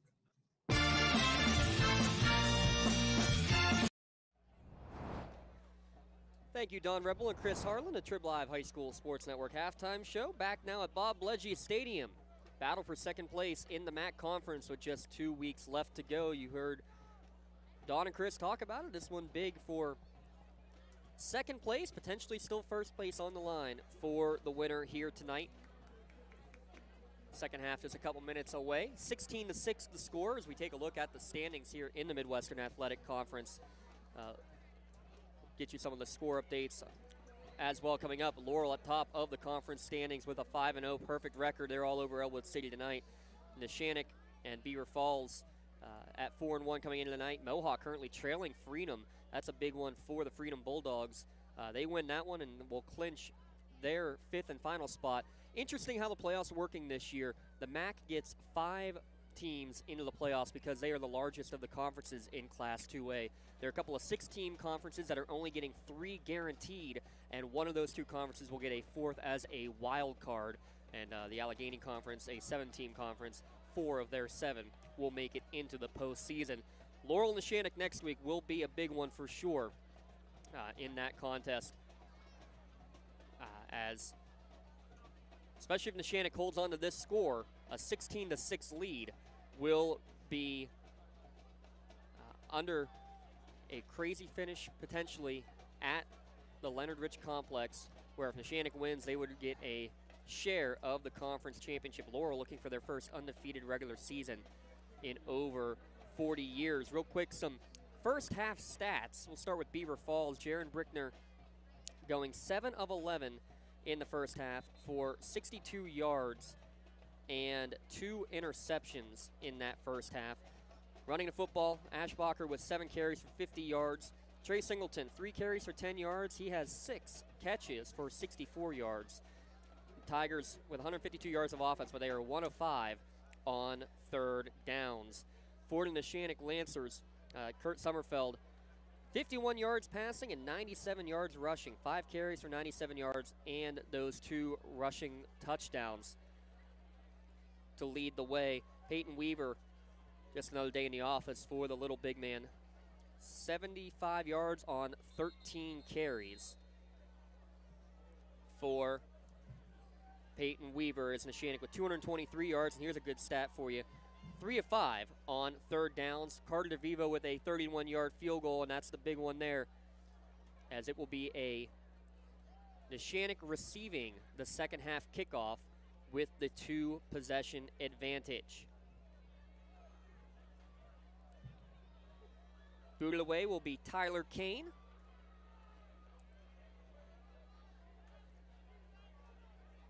Bonner and Weaver standing at the 20-yard line. Back at his 10 is Johnny Huff. Low line drive kick is going to go all the way back to Huff, taken right at the 10.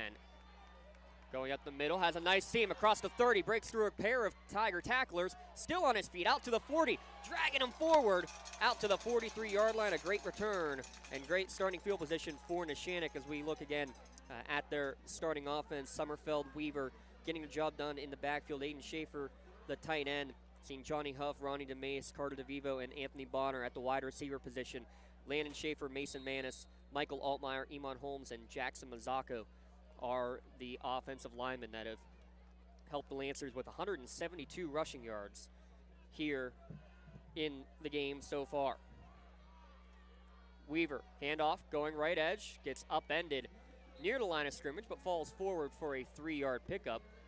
Tackle on a play by Singleton coming up from his safety position.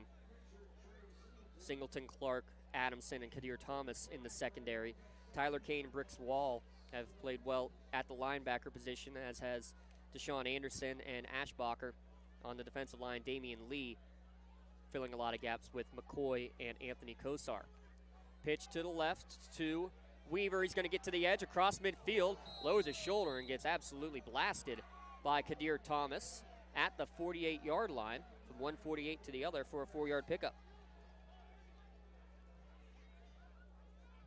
So a pair of 4-yard gains. A big third down to start the third quarter for Neshannock. Bobby Burks in the house.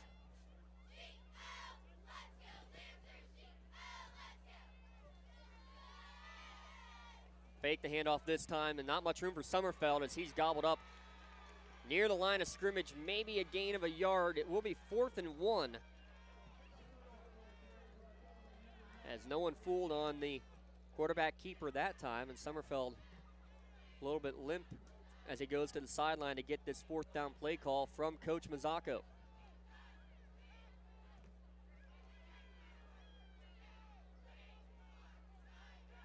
It's a full yard to go for Neshannock. Tight end Schaefer is in the slot at the top of the formation. Weaver to the left of Sommerfeld. He'll get the handoff up the middle, first down across the 45, down to the 42-yard line. A big conversion for Neshannock, and they'll extend the drive.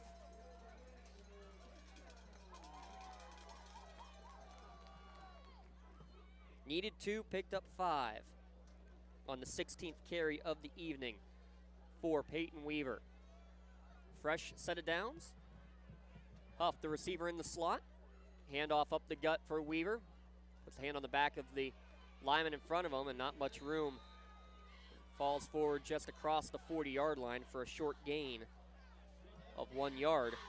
That Union Burgettstown score big, tied at half between the Scotties and the Blue Devils. Union needs to win that game to keep their playoff hopes alive, and they have led in the last 4 games in the second half, but have lost all 4 of those conference clashes. Trips right on 2nd and 9.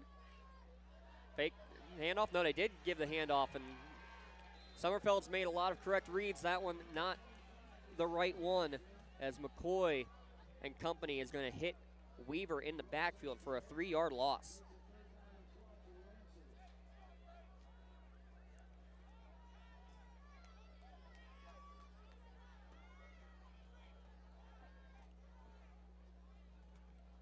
Summerfeld gets the call, still 20 on the play clock as he gets into the huddle. 7th play of this opening drive of the second half. DeMace, the receiver, at the bottom of the screen. You see the trips at the top. Snap back. They will hand it off up the middle for Weaver. He gets upended by a pair of defenders. Bricks Rawl in there to make the stick. Falls forward to the 36-yard line.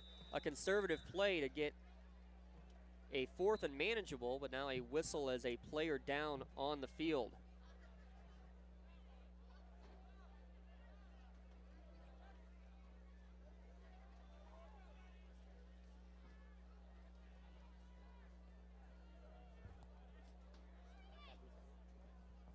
It's Iman Holmes down on the turf being tended to by the Lancer training staff.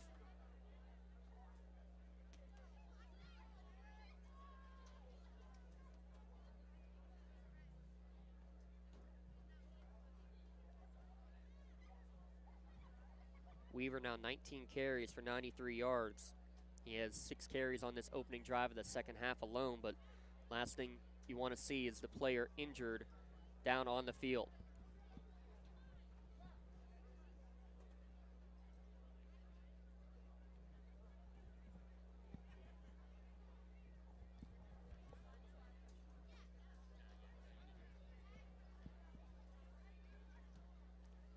Try to get you some other scores. They're going across the bottom of the screen.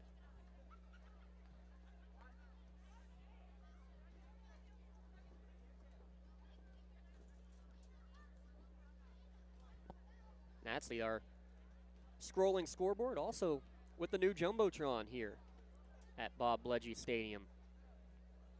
Nice little addition, and big shout out to Aaron Vigiano and the entire staff here at Neshannock for getting that up and running here for tonight's game. And getting up to his feet, but putting no weight whatsoever right now on that left leg is Iman Holmes.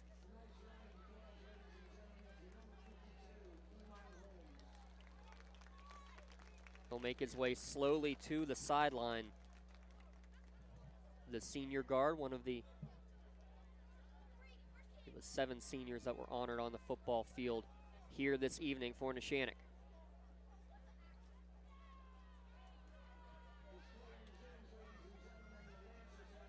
Fourth and 5. Lancers offense out there on the field. Dropping back is Summerfeld. Pumps, now goes down the seam, has Iannelli open, cut at the 10-yard line, down to the 5. What an adjustment in the air for Matt Iannelli, listed as a running back out of the slot, and makes the big catch for a 31-yard gain and another Lancer first down.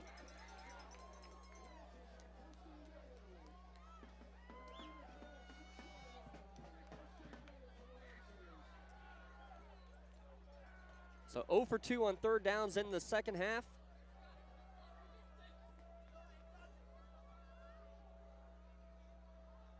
But they get 2 fourth down conversions. Iannelli stays in there at the running back position now. Up the middle is the Bruiser. Spins out of a couple tackles. Gets inside the 5.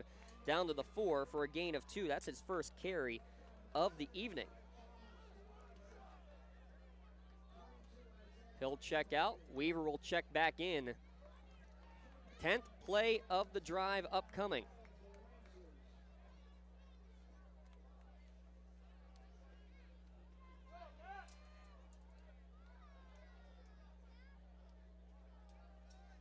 Mark it at the 4.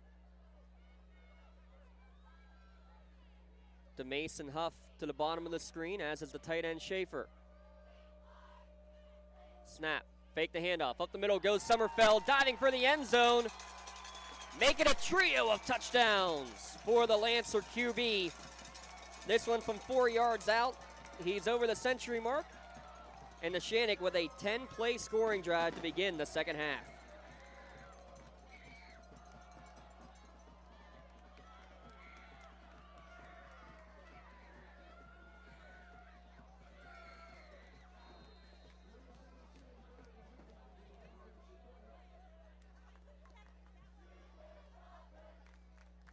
DeVivo on to attempt the extra point.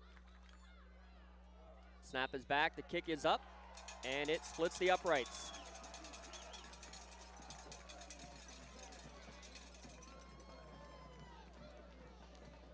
Long scoring drive for Neshannock to start the second half. They lead 23-6 here on the Lawrence County SportsNet, powered by LCAP. When the high school season heats up, make sure you have the best gear to support your school. Head to the Red Zone on Wilmington Road in Neshannock for all your county sporting apparel needs. From sporting goods to custom apparel to embroidery and more, the Red Zone has it all. Quality gear for all 8 schools in the County of Champions. Stop by and enter the Red Zone or visit them online at theredzonesports.com. Score big at the Red Zone.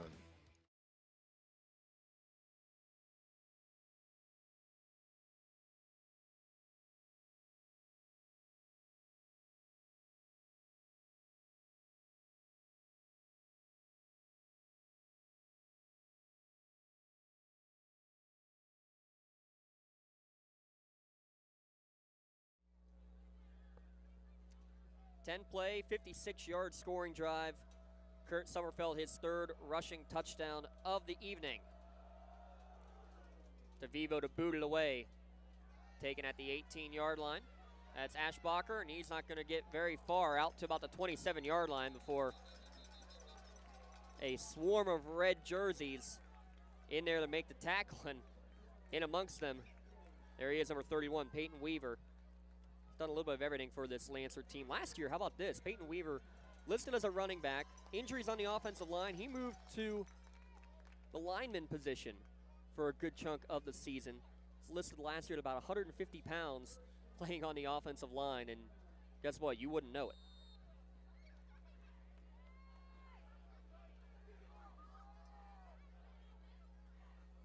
Beaver Falls now their first offensive possession of the second half.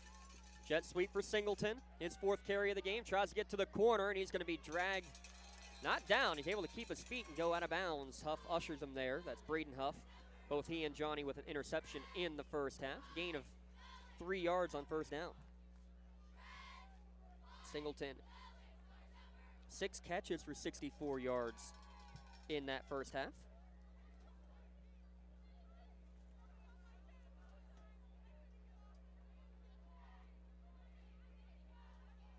Four carries. He's been held pretty much in check on the ground game here this evening. 7 seconds on the play clock as Beaver Falls hustles up to the line. Handoff. Singleton lined up at the running back position, and a more natural run looked there. Up the gut, right down Broadway, out to the 45, make it the 46 for a 14-yard gain.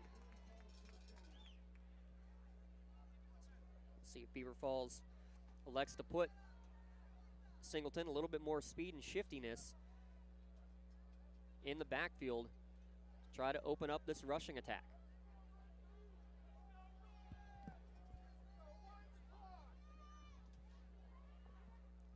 Correction, that was Quentin Adamson, number 5, who had that carry. Singleton again out to the top of the formation. Adamson again on the handoff, and he's hit by the other number 5, Jackson Billick.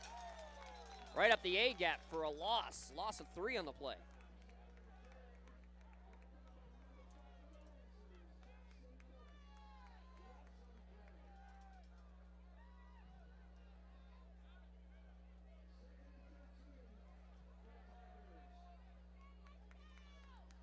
Officially a loss of 3. as we hit the midway point of this third quarter.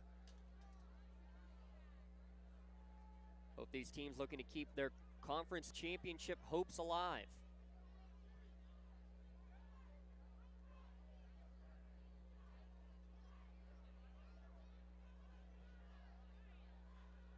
Ashbacher back in the backfield, throwing down the far sideline behind the defense. It's going to be out of the reach of the intended target, but there is a flag on the play, and I think they're going to get Braden Huff as they try to double move. He's going to get called for pass interference. Now, the question is, are they going to say interference, the ball was in the air, or maybe did he grab a hold of the jersey for a defensive holding call? While we wait to see the call, remind you to call ahead and reserve your seat out the crane room for after the game. It's just a few minutes up the road here from Neshannock High School. Defensive holding is the call. Or you can call ahead right now and place your order for takeout or curbside pickup. Call them at 724-656-1553 or visit craneroom.com to see your full menu. Dinner, homemade desserts, maybe even a crowler to go. All waiting for you at the crane room. So it was defensive holding, 10 yards from the previous spot. Remains second down, no automatic first downs in the high school game except for personal foul penalties. Ashbacher breaks out towards the outside on the far side, spins away from a tackler, gets across the 40 before he's slung down at the 35. Nice pickup. They'll mark it back at the 37, actually, for a 10-yard gain. Ashbacher now with unofficially 8 carries for 60 yards.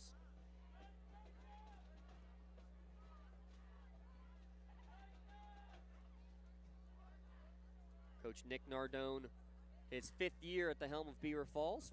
His first year, 1-8 was the record. Since then, though, some impressive seasons. Actually, last week, his 50th game as head coach of Beaver Falls. Brickner drops back. He's going to loft one towards the near sideline, and it's going to be caught.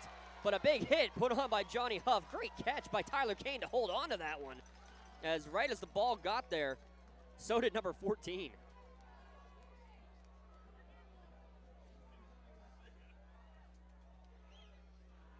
Kane's first catch, 2 yards on the completion.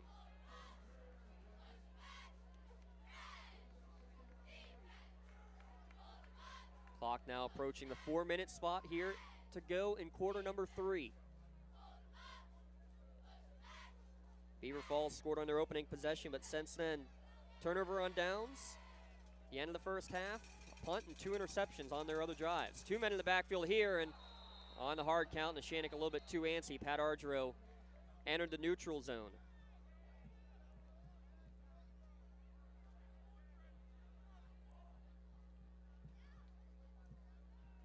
Six penalties for 45 yards now against the Lancers. Makes it 2nd and 3 as Beaver Falls about to run their 6th play of the drive. Shout out to Mr. Limone listening in from down on the beach. He'll be back with us next week for WPIAL volleyball action as the postseason gets underway. Adamson in the backfield sidecar right now goes back into the pistol. Man in motion across the formation. They're going to pitch to Adamson coming near side. Good job to cut inside around one defender, and he'll get inside the 25 down to the 23-yard line. A lot of pushing and shoving at the end of that play, and Bricks Rawl having to be held back by Anthony Kozar as he was entangled, looked like with Johnny Huff at the end of that play. Nonetheless, ball down to the 24-yard line. Pickup of 6 yards, another first down.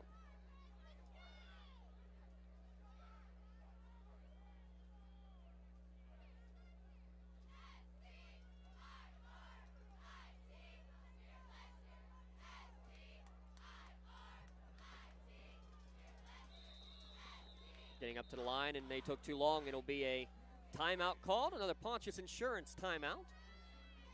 First of the second half for Beaver Falls. check out pontiusinsurance.com.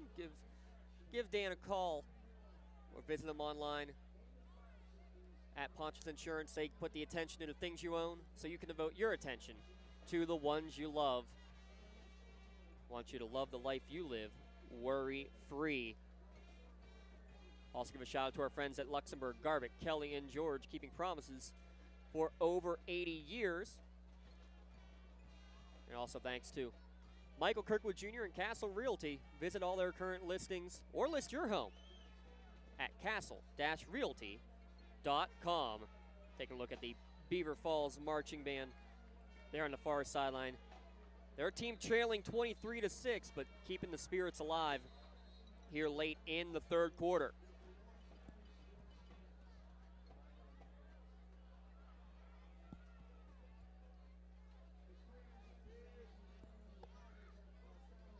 First score in that Union game now on the board. The Blue Devils leading 6-0 over the Scotties. Out of the timeout, it's 1st and 10. Hard count and another offsides call. Beaver Falls, 3 penalties for 26 yards. That was the 7th penalty against Neshannock for 50.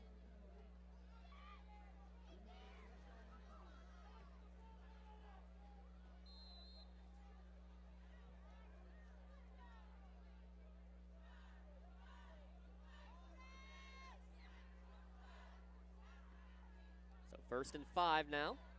Singleton, the man in motion, fake to him. They're going to throw it to him now in the flat, but it's going to one-hop him, incomplete on the pass as Ionilli was all in the face of the quarterback.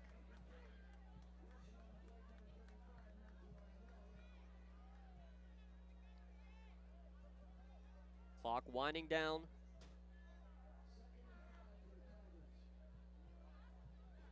Beaver Falls, after that penalty, though, has entered the red zone. Make sure you stop by the Red Zone Sports on Wilmington Road in Neshannock. All your custom apparel, embroidery, and more. Anything you want, you can get at the Red Zone. 2nd and 5. Again, Singleton in motion. He'll get the carry. Patience trying to get to the corner. Strung out well by the Lancer defense, and then here comes the help. Jackery Bradybird was the lead blocker on that far side, but good job of the Lancer defense to string it out. Palorino and Billick doing the duties, and Bonner, Sommerfeld and company all coming to wrap it up.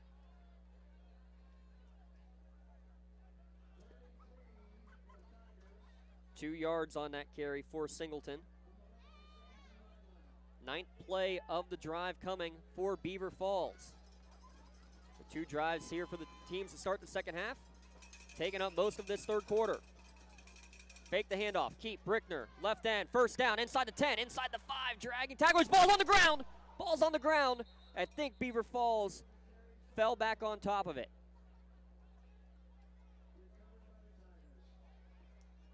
They did. It was Thomas Tutwiler who fell on it. Brickner on the 12-yard carry, though, his first carry of the second half. And a huge 3rd down conversion. 1st and goal. Ball marked right at the 5-yard line.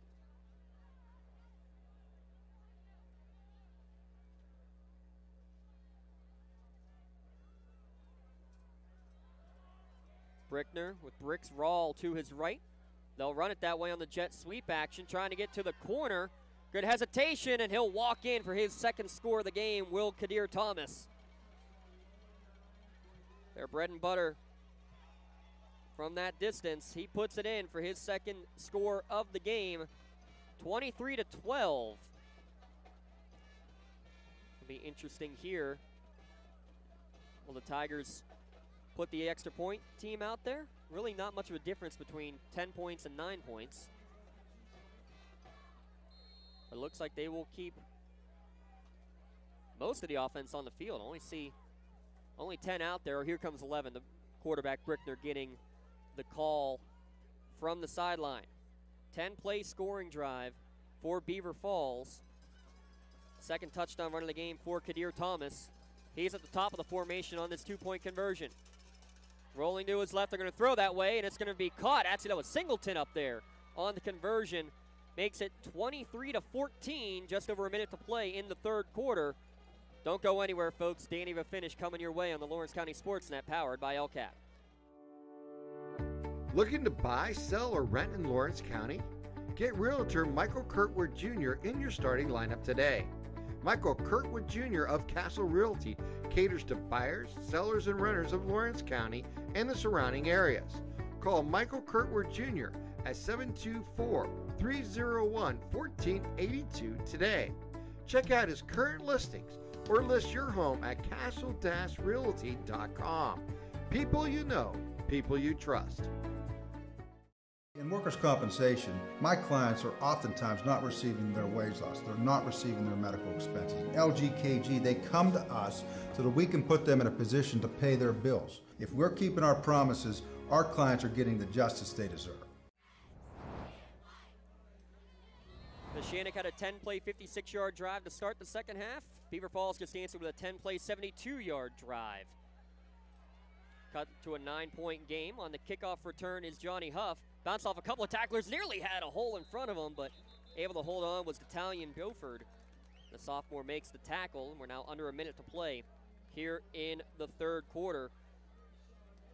Beaver Falls bookend touchdowns in this game. Kadir Thomas got it started with a 4-yard run, a 5-yard run right there, though, to cut this lead down to 9. Neshannock with a 3-point field goal, like they all are, James, from Carter DeVivo, as well as 3 touchdown runs for the quarterback, Kurt Sommerfeld. He's in the gun. To his right is Weaver. Handoff for his 20th carry of the game. Not much room on this one. Falls forward, maybe a gain of a yard.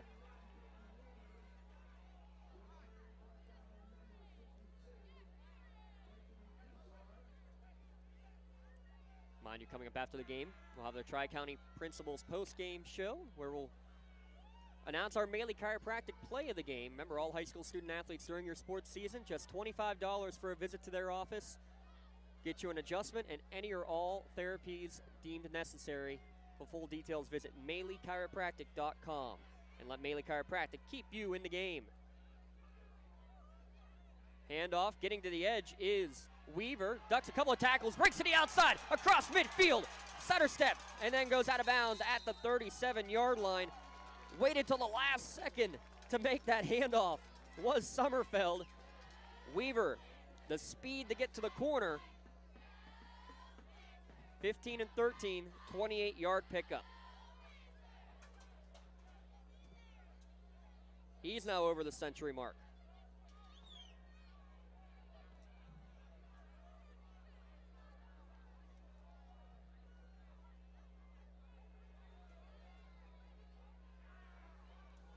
Likely the last play of the third quarter. This time Inilli in there, up the middle, not much room. A gain of 1. And that's how your third quarter will come to an end. Teams will switch sides, 4 fingers up in the air. And we're going to keep it right here with the Neshannock Lancer marching band. Give you a little tunes from the marching band.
just like that, we're ready for quarter number 4, thanks to the Lancer Marching Band.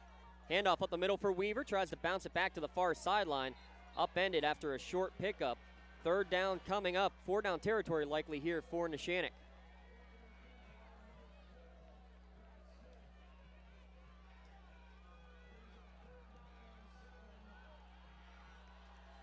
Third down, 7 to go.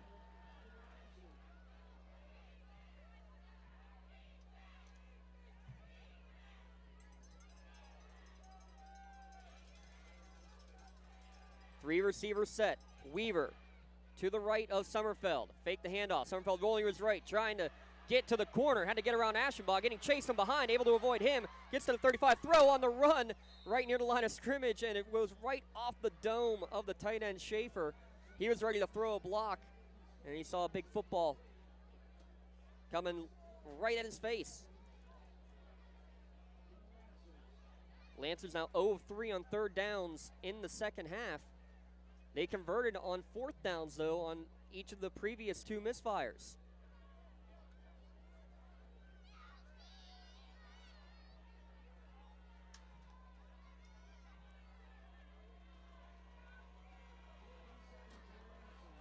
Lancers will go for it in no man's land at the 33-yard line. Fourth down and a long 6 to go. Huff in motion, whistle. Timeout, Neshannock. Pontius Insurance timeout. Called by the Lancers. Pontius Insurance.com. Love the life you live, worry-free. Cheerleaders getting their photo taken. Senior night. Now with the entire student section filling in behind him as well for a cool little photo op here at senior night at Neshannock High School. And those just joining us, the passing of Bob Bledgy last night, a solemn tone during pregame festivities, a nice montage and a nice sentiment for Bob Bledgy. Over 50 years as coach, principal, athletic director, all of the above here at Neshannock High School.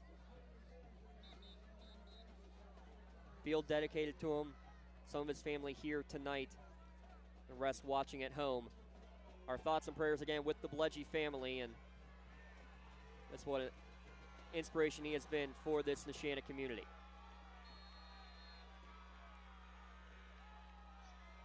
Fourth down, 7 to go.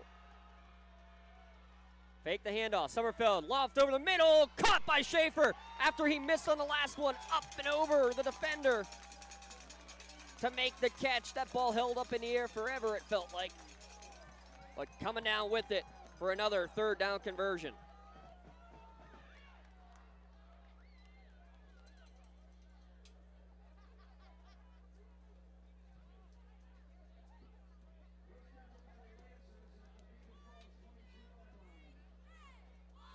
That also keeps the clock moving. And Lancers with a 2-score lead, trying to extend upon that. Man in motion, fake to him, up the middle, goes Weaver, gets tripped up at the 20-yard line, but the Lancers into the red zone. Sean Anderson on the tackle. Lancers in the red zone yet again. Make sure you check out all the custom apparel, including Steelers gear, Westminster College gear, all 8 high schools in Lawrence County, anything you could possibly want. Mark and Andrea Kaiser at the red zone certainly have it. 3-yard carry for Weaver. Off the motion man, fake to him, fake to the running back, keeper for Summerfeld, and he's going to be tripped up near the line of scrimmage. Tyler Kane on the stop, pickup of 2. Third down coming, 3rd and 5, and again, I think this is probably 4-down territory. Summerfeld now with 8 carries, 104 yards, also 94 yards in the air for the senior quarterback.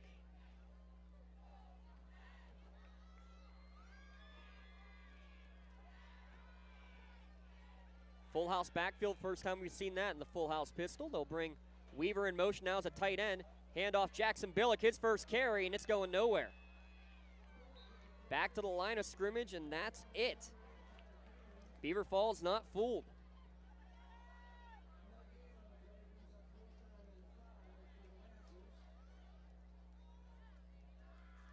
Tenth play of the drive. Offense still out there. It would be about a 35-yard kick. DeVivo definitely had the leg for it on the last one. 9-point advantage versus a 12-point advantage. Not much of a difference. They'll keep the offense on the field. 8 seconds on the play clock. Trips to the top of the screen. Sommerfeld drops back. Throws in the out pattern, and it's going to be out of reach of Johnny Huff. Another 10-play drive, but this one resulting with no points on the board. Beaver Falls will take over at their own 18-yard line. Want to remind you, some of pictures from tonight's game will be available for you to view on our website, thanks to Something for Your Wall Photography. There's nothing better than that perfect captured moment, whether it's the perfect dig, crossing the goal line, the slide in the home plate. Heather Walzer wants to give you something for your wall. Check out select images from tonight's game on social media and on our website at lcsportsnet.com, and find her on Facebook. Search Something for Your Wall. Brickner drops back, flushed out of the pocket. Lefty throws on the run, and it's going to be just high and out of range of Makai Clark. Tight coverage on that far sideline by Johnny Huff. Now 8 of 14 passing is Brickner.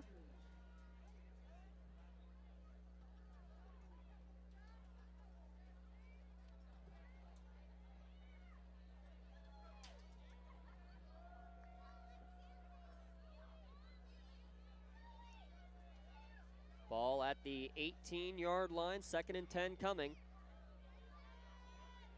Beaver Falls trailing by 2 scores. 3 seconds on the play clock. Beaver Falls able to get it off just in time. Turn, handoff up the middle. Able to break off a tackle is Adamson coming near sideline. He's got the first down, tiptoes out of bounds at the 33 for a gain of 15. Adamson, 4 carries now in the second half, making the most of them.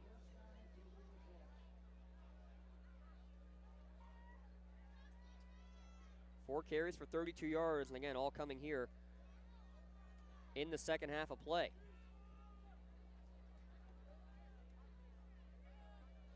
Tight formation here for the Tigers.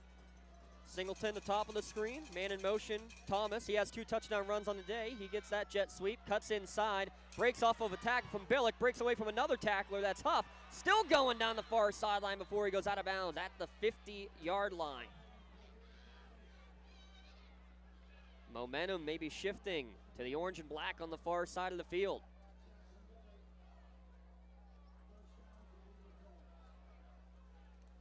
They'll say he stepped out at the 46.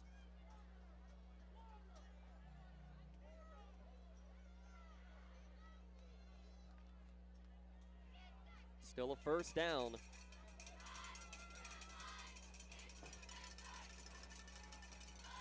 Another tight set. Well, connection in the backfield on the collision between Clark and the running back. Keeper from Brickner, gain of 1.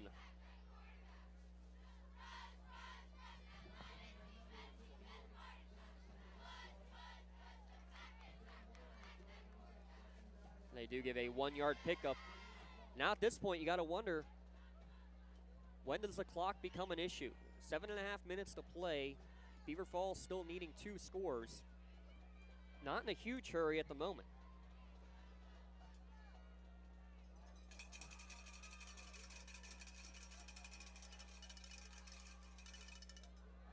Play action, rolling left, throw down the near sideline. Man open, Singleton caught at the 30-yard line and out of bounds at the 26.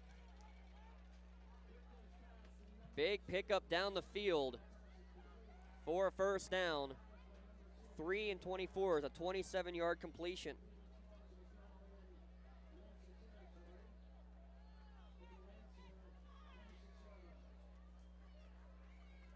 7 catches, 91 yards now for Singleton on the evening.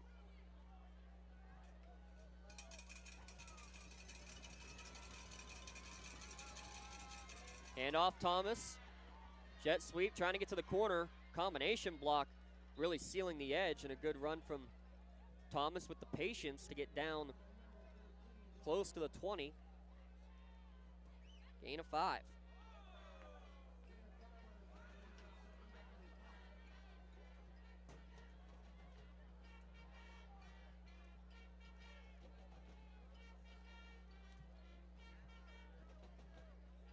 Beaver Falls doing a lot of work on the ground here in the second half. Have only attempted 4 passes. That long one, though, to Singleton. Putting him on the edge of the red zone. Play action to Singleton, this time on a jet sweep. Brickner throwing it down the field over the middle. Jump ball, and it's in and out of the hands of the intended target. Kadir Thomas almost came down with it for his 3rd score of the game. Went through the hands of Anthony Bonner on the way in as well.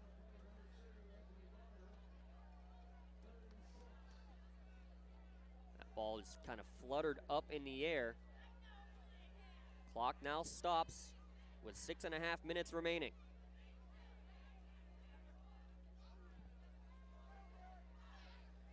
Bob Burks, Luca Passarelli behind us, checking out the scenery here at Neshannock High School, the Lawrence County SportsNet. Powered by LCAP. Glad to have you here at lcsportsnet.com. Big 3rd down upcoming, 3rd and 6. Man in motion, fake him to him is Singleton. Up the middle goes Brickner. Flag thrown at the snap. It's going to be a 1st down for now. And there's a flag at the end of the play as Sommerfeld gave a little bit of an extra toss. He tried to let Brickner go, and as a result, the quarterback goes to the ground. And it's tough because as a defender, what are you supposed to do? You get to the sideline, you let him go, but all the momentum means that the player ends up getting tossed 4 or 5 yards out of bounds, and really the official doesn't have much choice but to throw the flag at that time.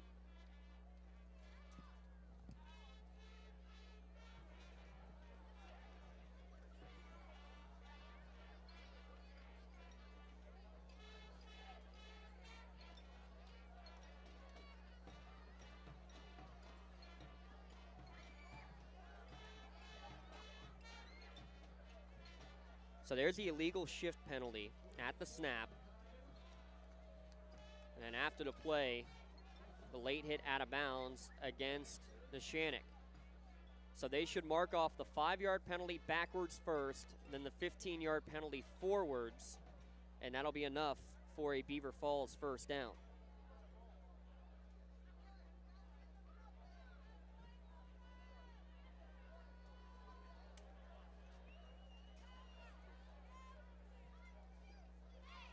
Eight penalties for 65 yards now against Neshannock.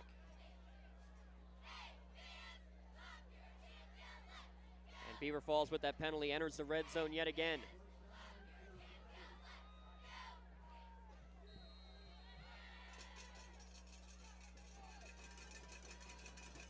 Tight formation. Kind of a single wing look with the running back in front of the quarterback Brickner. Man in motion, fake to him. Keeper for Brickner coming near side. Blockers in front, lowers his shoulder. Still fighting inside the 5, dragging tacklers down to the 3-yard line, right near the 1st down sticks. And it looks like that, depending on the mark, should be enough for a Tigers 1st down. Now they mark it just short. So credit 9 yards to Brickner on his 8th carry of the evening. 8th play of the drive coming. Thomas trying for a 3rd time. Can he get to the corner? No, he cuts inside, and he's in for the 3rd time this evening.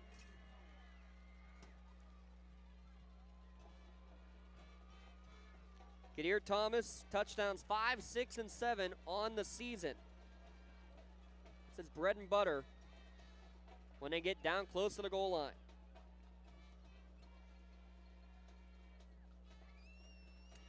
Kurt Sommerfeld with 3 touchdowns for Neshannock. Kadir Thomas with 3 touchdowns for Beaver Falls. It's a 3-point game. And Tigers appear like they're going to go for 2.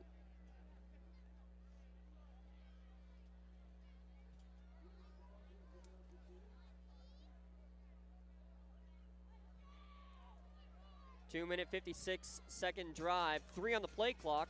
Beaver Falls able to get off just in time. Brickner on the quick slant, wide open, and Singleton for the easy conversion. Lead down to 1 here from Neshannock High School. Don't go anywhere.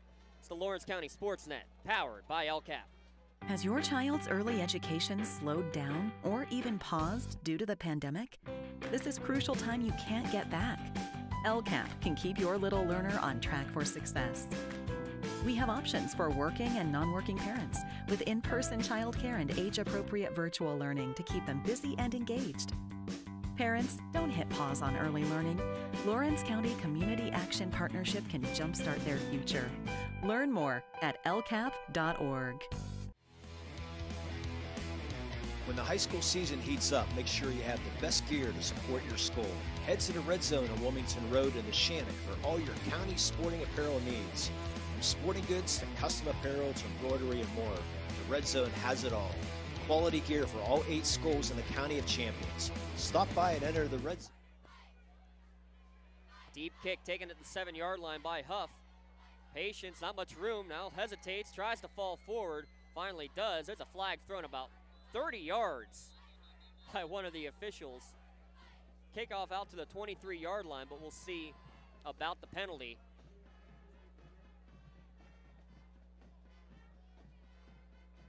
While they sort it out, remind you again, coming back to the game, we'll give you our LCAP player of the game.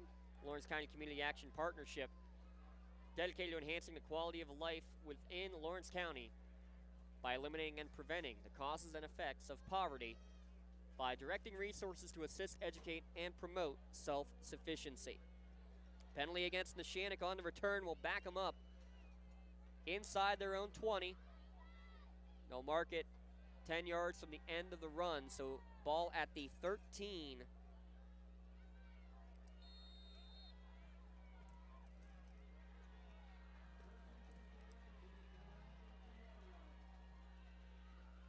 Handoff up the middle. Weaver, not much room up the gut for him here in the second half, though he keeps the legs churning. Gets out to the 15-yard line for a 2-yard pickup.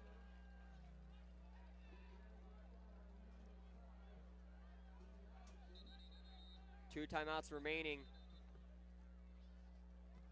for Beaver Falls, all 3 for Neshannock, and a timeout on the field for a cramping Tiger. It's Anthony Kozar getting some help from fellow senior Tyler Kane.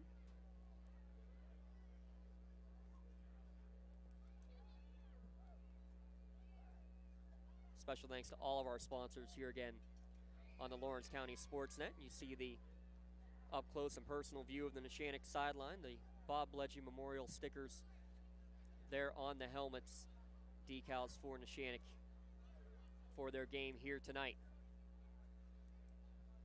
at Bob Bledgy Stadium. Name dedicated back in 2009.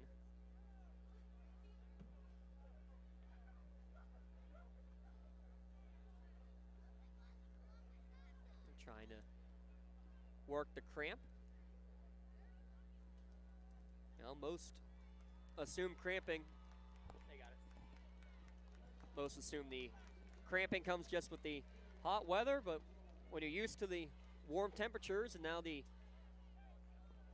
very mild night, feels a lot colder than that. A beautiful evening, the near full moon horizon as well.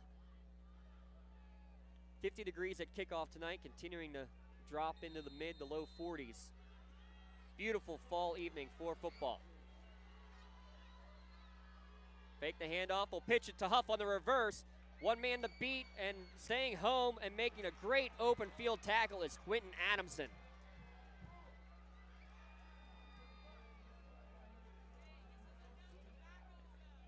And the one thing you got to say here with that play too, keep an eye on that. You had a full 40 seconds on the play clock. Neshannock snapped that with about 35 seconds left. Or the clock could become a factor. Let's see if that one might come back to haunt the Lancers. Gain of 1 on that play for Huff. 3rd and long. Lancers are 0 of 4 on 3rd downs in the second half. Summerfeld rolls right, being chased from behind.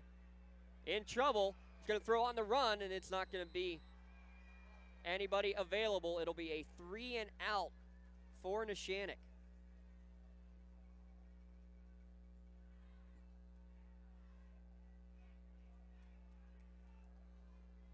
The punt team will come out onto the field. Ionelli will boot it away. Singleton awaiting the kick around the 40, 45-yard line of Neshannock.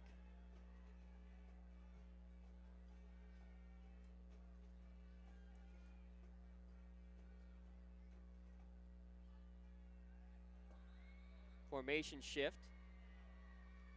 And the official said somebody on the line shifted as well.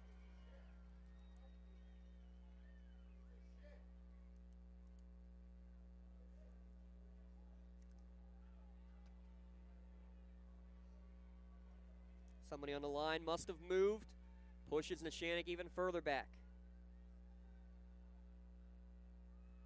Penalties becoming a storyline here. 8 for 80 yards, and now Ionelli will have to boot this from the red of his end zone.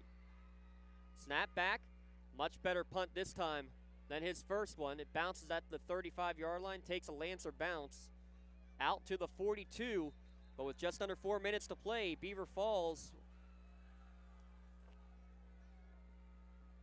with a chance to go down the field late in the game for what would be a game-winning drive.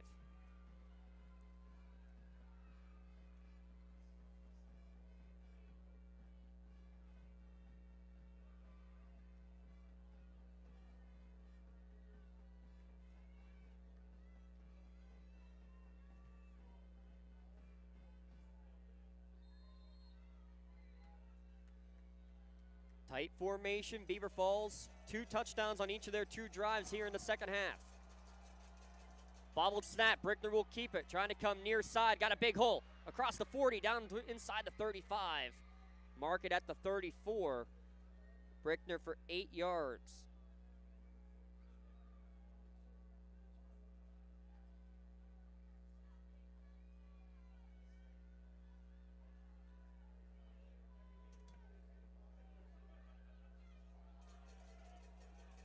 Brickner now with 9 carries for 49 yards on the evening for the quarterback. Thomas the motion man, he'll get the handoff. His 7th carry of the night. Again, patience, but this time gobbled up right at the line of scrimmage. Maybe a gain of 1.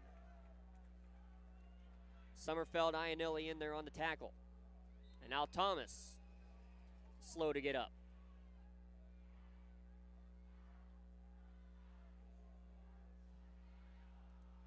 Just over 3 minutes remaining.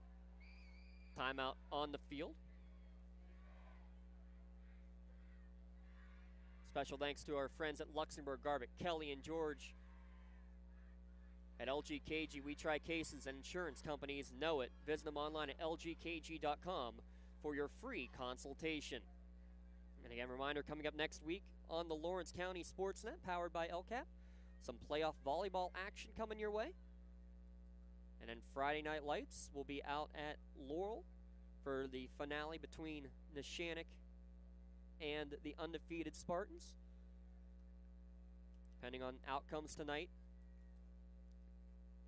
believe we will be heading down to the pit. Newcastle leading Chartiers Valley in the 4th quarter. They'll be heading to Aliquippa next week. We'll have our cameras down there at Ash Memorial Stadium for that one as well. Stay tuned for all those schedule updates at lcsportsnet.com. And, of course, follow us on Facebook and on Twitter.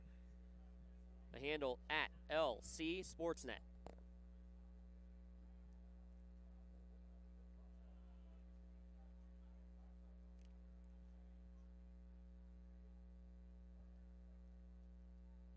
Laurel on their way to making it 9-0 overall tonight. They're all over Elwood City in Class 2A. Mohawk and Freedom in that battle for 4th place. Mohawk can lock up 4th place with a win tonight, and Nats, they still would have a shot at getting up into 3rd place depending on outcomes next week. Wildcat set up here. Singleton with a couple blockers to his right, student body to the right on 3rd and 2. He's going to get wrapped up by Huff at the line of scrimmage and driven all the way back. Huff and Billick make the stop. They'll give him forward progress for a gain of 1. 4th down and 1 coming. Biggest play of the game. Coming your way with just under 3 to play.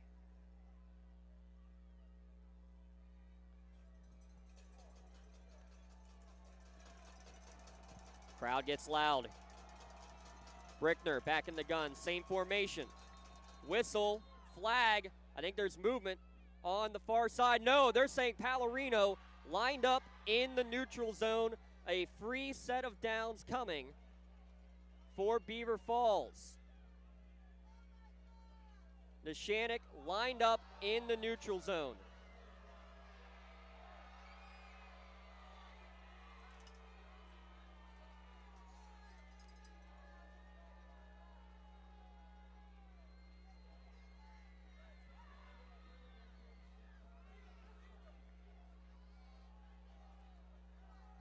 Free set of downs for Beaver Falls. Clock running at 2:20 to go.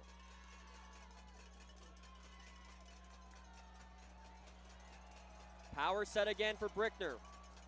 Now he brings one of his blockers, Thad Smith, to the left. Right up the gut goes Brickner. Flag thrown right into the middle of that pile. Right now it's a gain of 3 or 4. The clock stops with just over 2 minutes left. And this one, from the looks of it, where that flag is thrown, likely going backwards.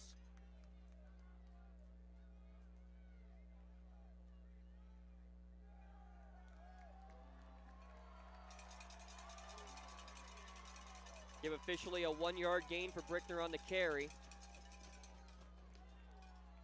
And then the 10-yard holding penalty. Back to the 35.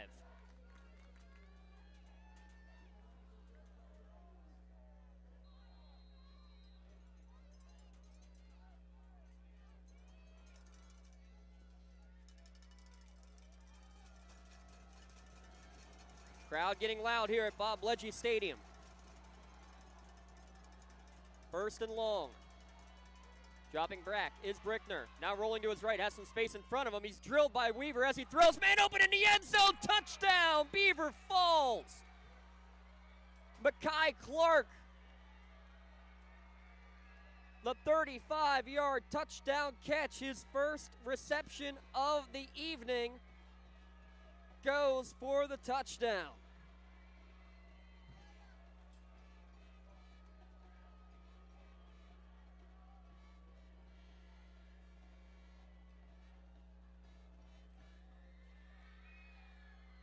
Beaver Falls, again, will look to go for 2.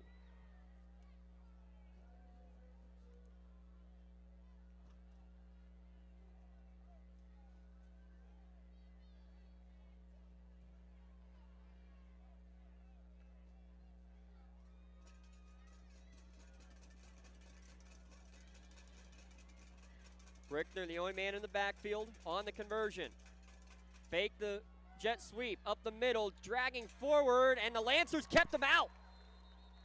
A big stop on the conversion keeps it a 5-point game. 1:36 left to go. Neshannock will have 2 timeouts to work with, but they trail by 5 here in the Lawrence County SportsNet, powered by LCAP.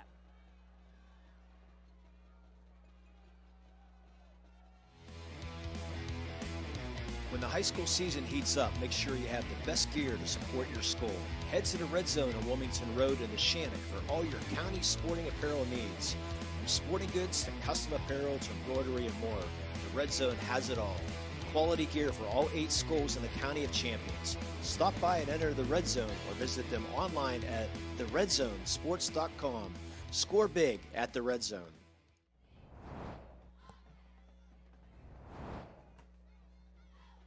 35 yards on that touchdown pass from Jaron Brickner to Makai Clark. And now we'll see what Neshannock has for a 2-minute drill. Again, 2 timeouts remaining for the Lancers. Starts with a potential of a big return here. Johnny Huff standing at his 10. He'll take it at the 11. Goes up the middle. It's Summerfeld actually on the return. Gets out close to the 30 before he's gobbled up. Mark it at the 27-yard line.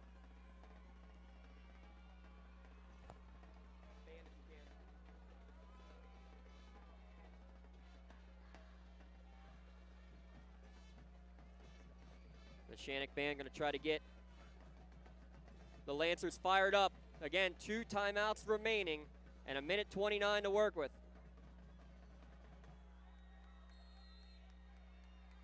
73 yards away, senior quarterback Kurt Summerfeld trots out onto the field.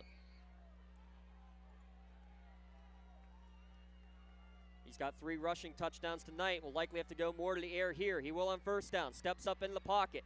Scrambling out to his right, and he'll wisely just get out of bounds. Can't just throw it away in high school football into the stands like you can in college or pros. Smart play by the senior. Even though it is a 5-yard loss, he'll gladly take that to stop the clock.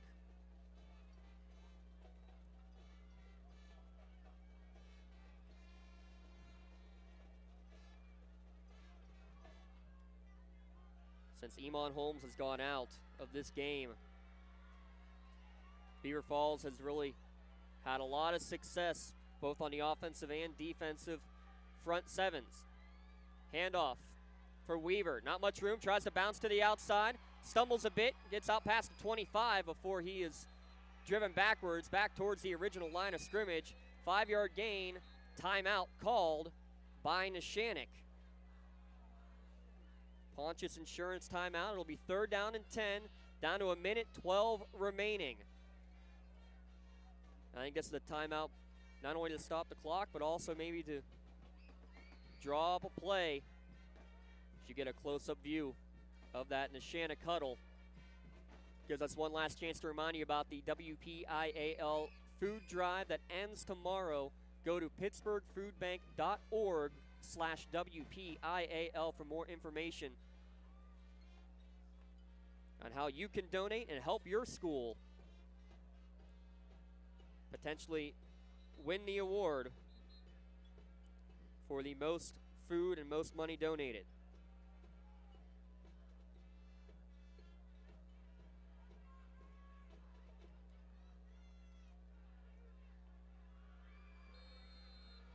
Out of the timeout, 3rd down, 10 to go. Summerfeld in the gun, drops back. Going to throw on the run, wheel route, looking for Iannelli, and it's going to be out of bounds. Iannelli actually had gone out of bounds during the course of the play. He wouldn't have been eligible to catch it anyway. Now Neshannock potentially down to their last chance.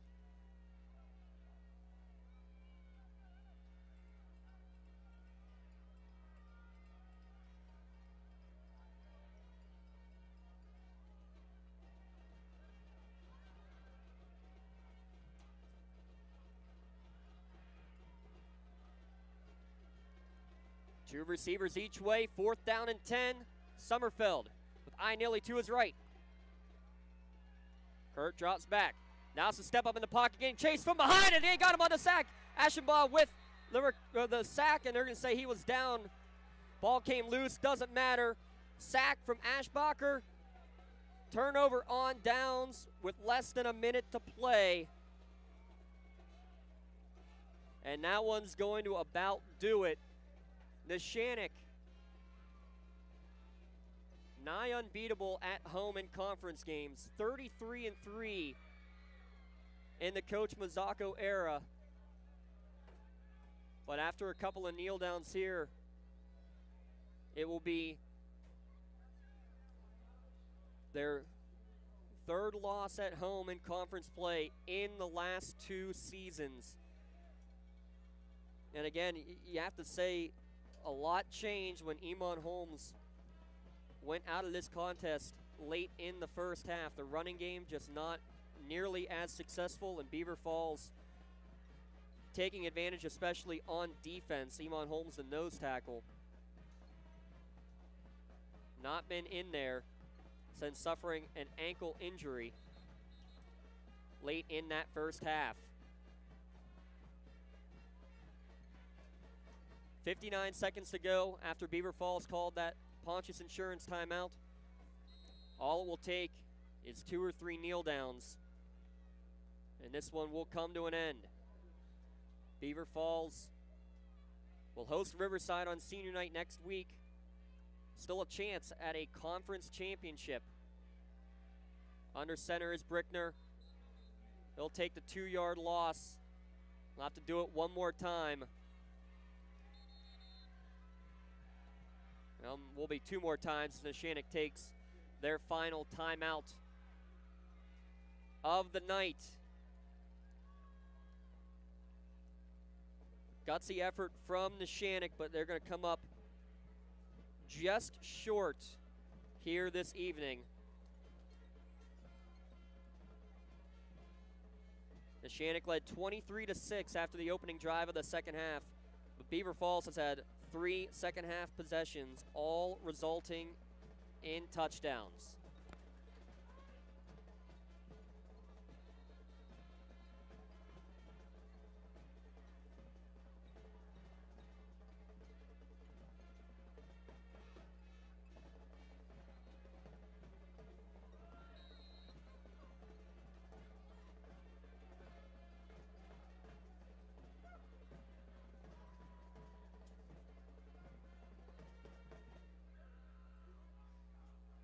Brickner under center for the kneel down.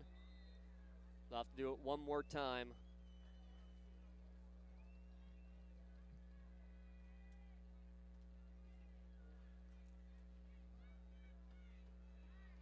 Neshannock will fall to 4-2 in the Midwestern Conference. Beaver Falls at 5-1, 1 game out of first place. Neshannock still a big one left for seeding purposes next week against the Spartans.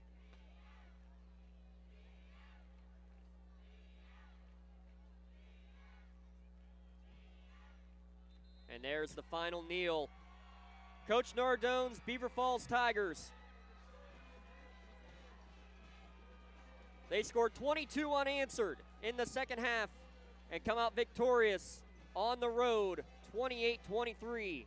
Over the Lancers. We'll be back in a moment to recap it on the Tri-County Principals postgame show right here on the Lawrence County SportsNet, powered by LCAP.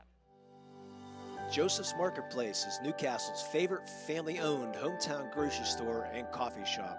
Fresh meats and produce, full-line deli, homemade foods, and much more. Joseph's Marketplace has hot foods prepared every day. They also have Newcastle favorites like grape leaves, hummus, and wedding soup available daily. Follow Joseph's Marketplace on Facebook and Instagram for daily updates or stop in to see what's cooking each day. Come hang out at the brand new cafe and bakery, full of great coffee, drinks, sandwiches, snacks, sweets, and free Wi-Fi. In a rush? Go to josephsnc.com and place your cafe order online. Joseph's Marketplace, family owned and operated since 1915. For 20 years, Melee Chiropractic has treated athletes of all ages to help them get safely back to the top of their game. Melee Chiropractic has 3 full-time doctors in their office, and all 3 are former area athletes who have had to battle injuries throughout their careers. They want to help you get safely back on your feet. But more importantly, help stop the injuries before they happen. Prehab before you rehab. Attention all high school student athletes. During your sports season, a $25 visit to the Melee Chiropractic office includes an adjustment and or all therapies necessary. From the athletes of tomorrow to the weekend warriors and everything in between, let Melee Chiropractic keep you in the game. Wherever you're going, Axe can get you there. The bowling alley, beauty salon, and even the library. Axe can get you there safely. The grocery store, the pharmacy, and the bank. Axe can get you there comfortably. Going to work, visiting a friend, or just to relax at the park, Axe can get you there affordably. Axe is here to get you there, safely, comfortably, and affordably. Choose Axe as your driving service and give us a call to schedule a ride.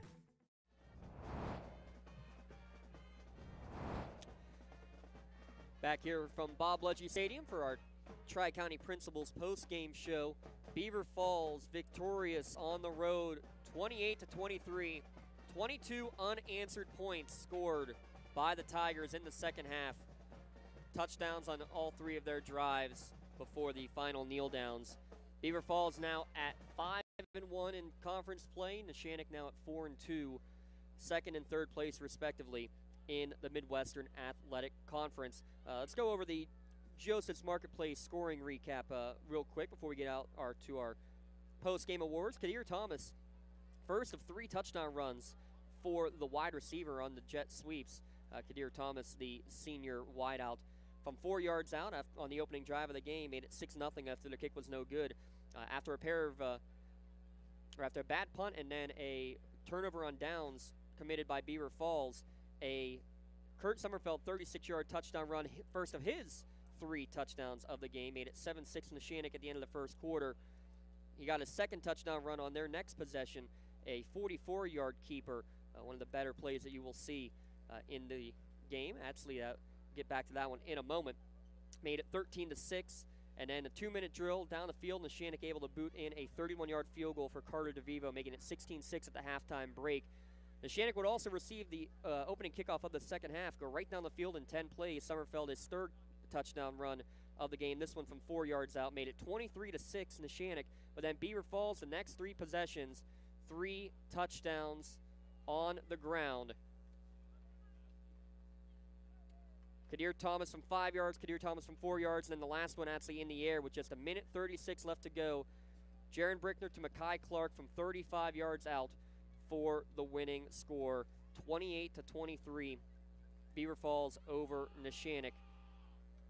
Brickner, 50 yards on the ground, 126 yards and a touchdown in the air. Isaiah Achbacher with 60 yards rushing. Kadir Thomas, 7 carries for 42 yards and those 3 touchdowns.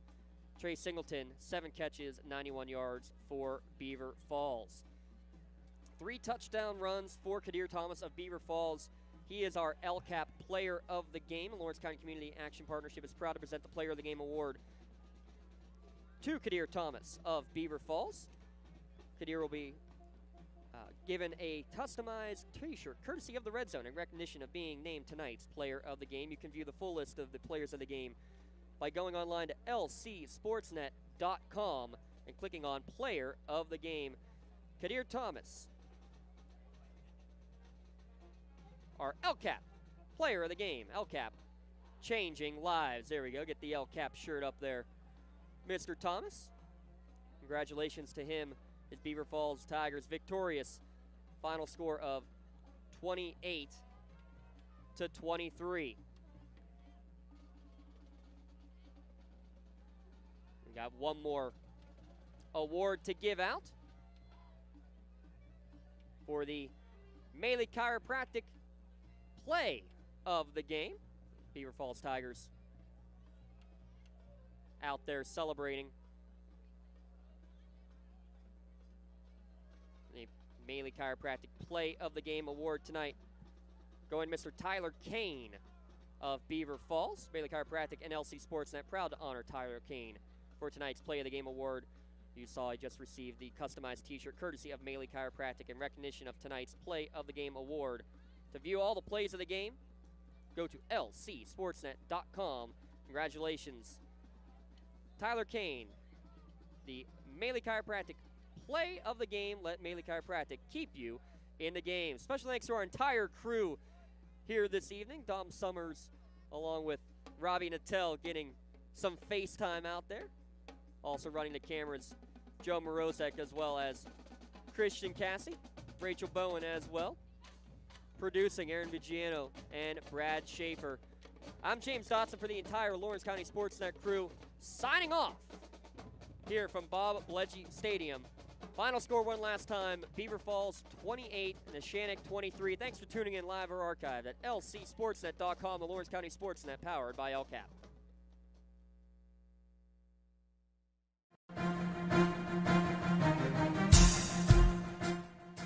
This is the Lawrence County SportsNet, powered by LCAP.